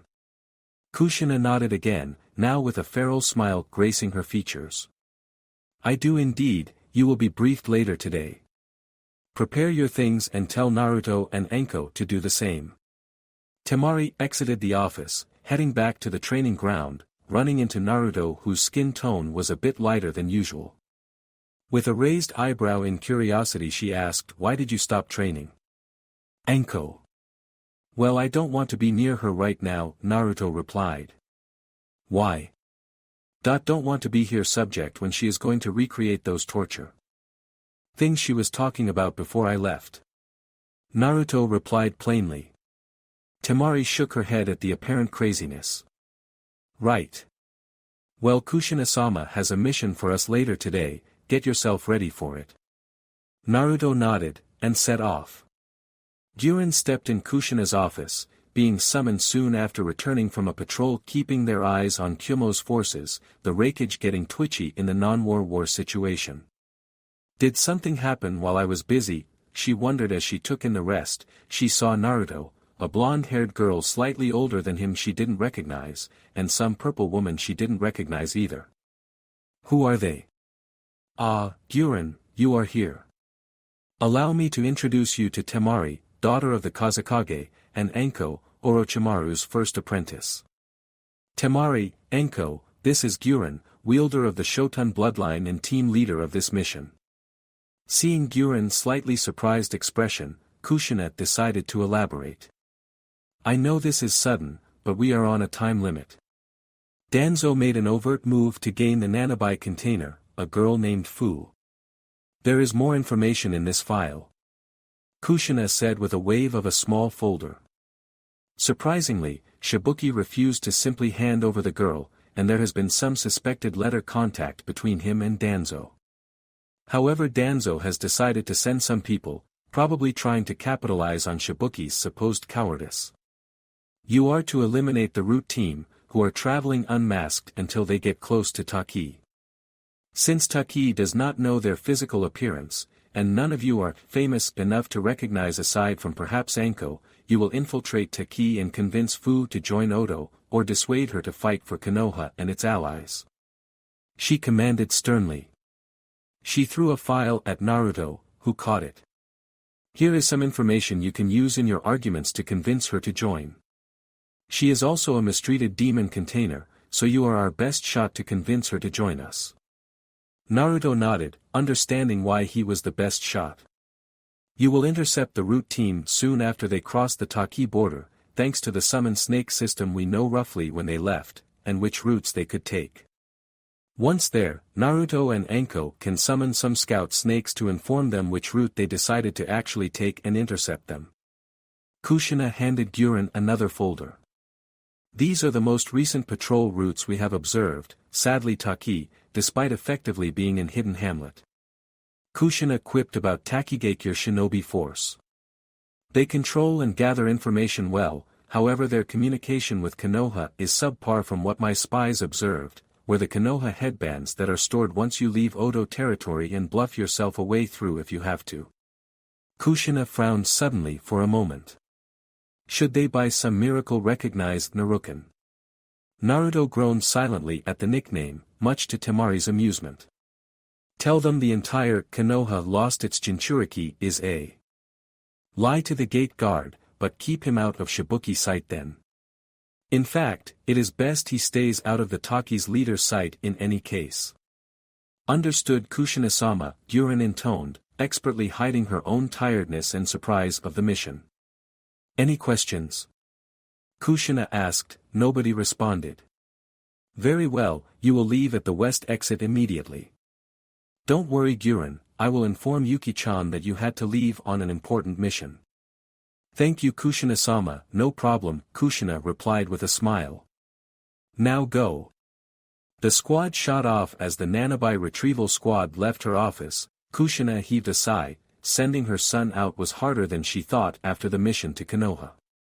To distract herself, she told one of her returning guards to tell the Hyuga girl, Hinata, Naruto brought back to Oda to be in her office in an hour while she would check a project in her lab. She double-checked that her personal lab was empty, and silently opened an hidden door. Even Karen was not aware of this small hidden lab, reserved for her most personal projects. She quickly checked the status of the two men, who moaned in agony from time to time. TSK, the Senju DNA is expanding too aggressively for the three-quarters subject Illinois need to apply the next batch of counterdrugs sooner than projected. She thought with a frown, scowling at the single Sharingan eye, stuck in the Mangekyo form, that eye hogs more chakra than projected too. Luckily neither subject died of chakra exhaustion yet, but the half/half subject is still tethering on the brink. Those old Yuzu legends better contain some truth, although with those words Kyubi had said I have a good suspicion who this father was. She frowned.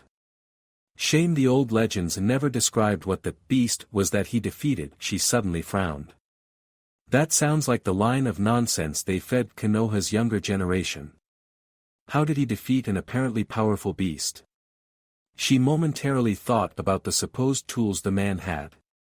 Did he manage to store it into some kind of item? Like the sage tools Kyumo likes to parade time to time. Or did he split it up too like Minato did, making this beast the mother of the tailed beasts? She sighed. I can only speculate. Hopefully I understood the part of the children, and my own clan's connection to the youngest child correctly. And I made the right gamble not giving two of my trusted Odo warriors a new Sharingan eye as originally planned. That would mean that this Nagato person is a child between an Uchiha and a Senju or Uzumaki. I can't but help and wonder if that was a voluntary union. Most likely not, considering how the last loyal Uchiha behaved. Mikoto really must have been one of the rare good ones. She gave the red eyes another glare. Transform soon, you resource hogging eyeballs. She cursed, finishing the last actions she needed to do to keep the two experiments alive, heading back towards her office to meet the Hyuga girl. The retrieval group did not immediately set off to the exit. First they made a quick passage to the armory, quickly changing themselves into authentic-looking Konoha shinobi. Naruto decided to promote himself to Chunin by donning the vest, making the group outwardly a 2 Chunin, 1 special Jonin and 1 full Jonin formation. Slightly off the book, but not strange considering the situation, and the importance of the target they were supposed to retrieve without setting alarm bells to outsiders.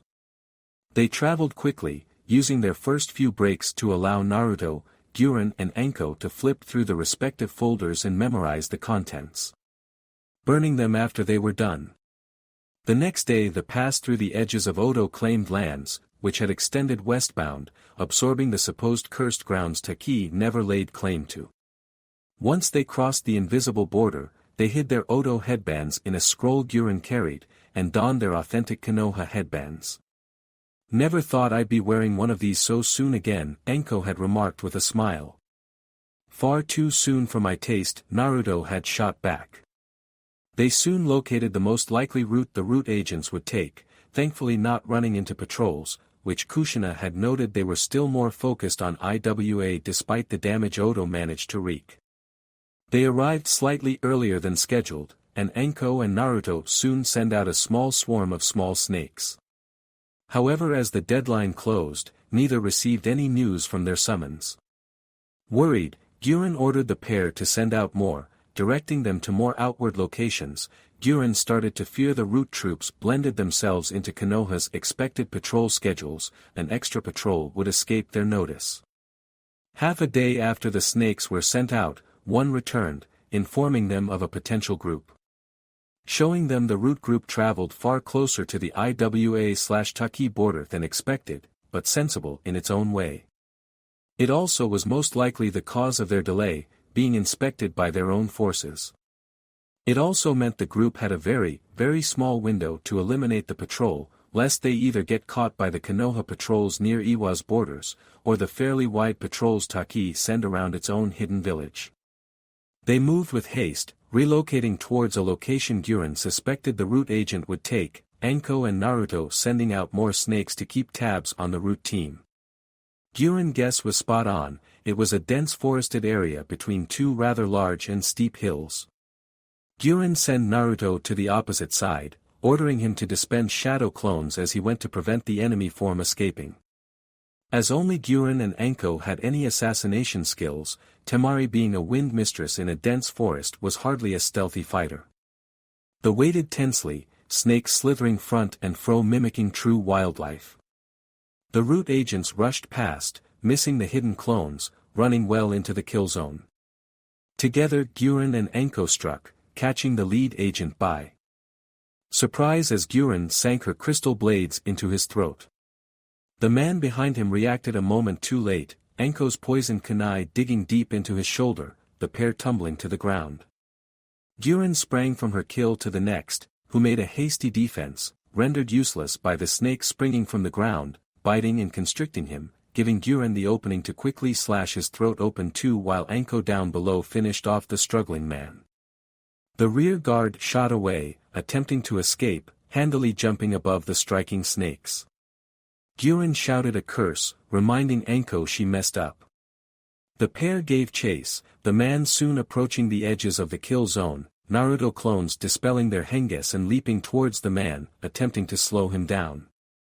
The real Naruto also joined the fray, initially mistaken for a clone. The rapid punch the route agent hit him did hurt him, but allowed Naruto to clumsily grapple with him, forcefully unbalancing the pair and sending them to the ground.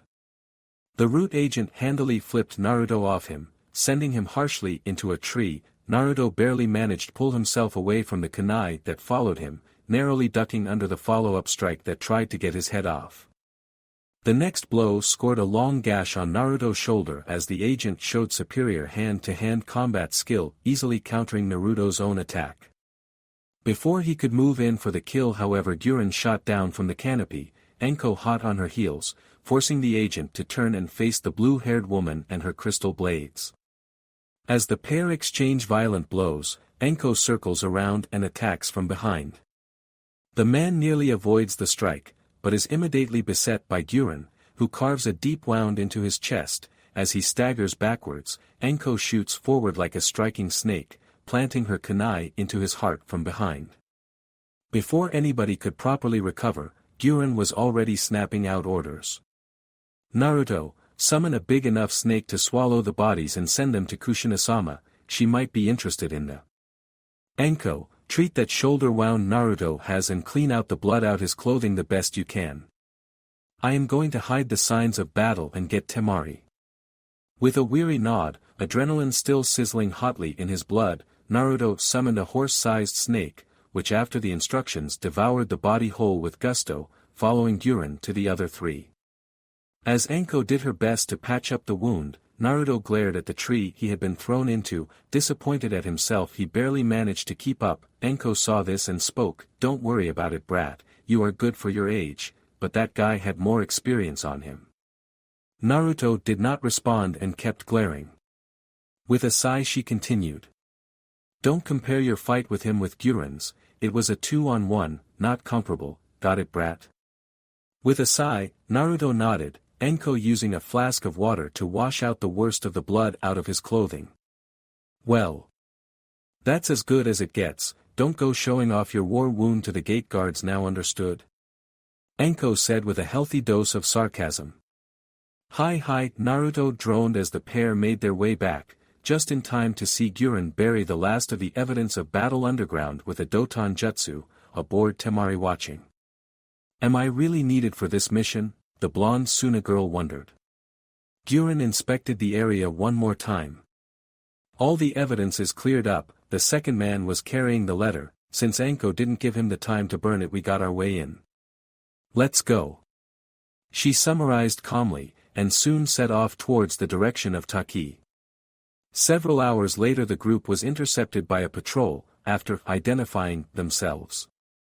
Having the letter as proof, they were soon blindfolded and guided underground, walking through a series of twisting caves before emerging in a round valley. When their blindfolds were taken off, they saw a large lake with an enormous tree that would be standing out in the forest of death in the center, its large branches covering the entire top of the valley, allowing beams of daylight through, giving the entire place a mystic feeling. Despite the beauty of the place, which thankfully all of them managed to keep up the apparent emotionless rude appearance, the elder pair of women were displeased. They both were thoroughly confused, and would be unable to leave through the tunnels they came in with. Meaning even if they managed to convince Fu, getting out would be hard if the girl didn't know an exit herself. They were soon guided to a relative large building near the lake. Recognizing they were close to meeting the leader, Guren ordered the rest to stay outside as she had a talk with Shibuki. As she entered the man's office, she immediately understood why both Kushina and Danzo saw him as a spineless person. The long black-haired youth, Guren estimated him slightly above 18 years old, attempted to look firm and intimidating, but his build and his eyes utterly ruined the attempt. Since Guren, and by extension Kushina, was unaware about the exact contents of the letters, Kushina wrote a plan to bluff their way past. The initial step was to let the youth give the game away himself, so Guren silently handed over the letter with a stern face. The young man successfully managed to keep himself calm under the glare Guren was sending him, and quickly opened the letter. The boy snarled out after reading the letter. "Do you really need to prepare my cousin for war?" Guren remained stone-faced at the unexpected family connection. "Danzo-sama is certain war is coming, your cousin will be involved one way or the other, Danzo-sama wishes to make sure she is ready." The boy frowned, and inwardly Guren got nervous, afraid Kushina had gambled wrong on Danzo keeping up a more benevolent appearance towards Konoha's allies. Her worries dispelled as the boy slumped backwards into his seat. "Will she come back?" After this thing is over, he asked, despair clear in his tone after a minute of glaring weakly at Guren. Yes, she lied through her teeth. The boy stared at Guren again, trying to discern if Guren was lying, but utterly failing to get anything from her emotionless facade. He suddenly momentarily smiled. What is he up to? Guren wondered. Very well, as I said in the letters, she will not come easily. It is up to you to convince her to come with you, he said dismissively. Guren was grateful she managed to keep herself from blinking in surprise, and she droned out. That will be not a problem. Anger flared on Shibuki's visage. You will not force her, you hear me, he said loudly. Understood, where can we find her? Guren droned again, but inwardly nearly dancing at the provided exit route. Shibuki's reluctantly gave instructions to the edge of the town, his anger still visible on his face. It is up to Naruto now to convince her, she thought as she marched out of room. Quickly collecting the rest of the team as she left the building, and following the instructions. Congratulations Itachi, Black Zetsu said in a mocking tone. The Uchiha turned towards the plant man who had arisen from a tree. For what? He asked neutrally. You are now the last Uchiha, the black part mocked again. Itachi's eyes widened. How? He demanded. White Zetsu took over. He was killed in the Uchiha district. Somebody took his eyes and his manhood. Was it Danzo? Itachi asked with an edge. It wasn't. A team was sent out to capture an infiltration team Oto. It is logical to assume they had the body parts. White Zetsu looked dreamily. We can't eat those, Black Zetsu snapped to his counterpart. As the man-plant bickered with itself, it missed a moment of weakness from Itachi, who sagged down, nearly falling to the ground in despair. How? Am I going to redeem the clan now? Itachi thought to himself. For a moment he wanted to give in into his hatred for those who had slain his brother, hunt them down to the ends of the planet. But he resisted the maiden's call for revenge. Recovering his stoic posture, he turned around, leaving the bickering man-plant to itself. His mind whirling on how to deal with the new situation. With Hiruzen and his brother gone, he had no reason to stay with Konoha, his clan now relegated to the dustbin of history. Where have I gone wrong? He brooded. He would carefully consider his next action. Tobi frowned, Zetsu having delivered the news to him first before the plan man left to taunt the supposedly last Uchiha in the world.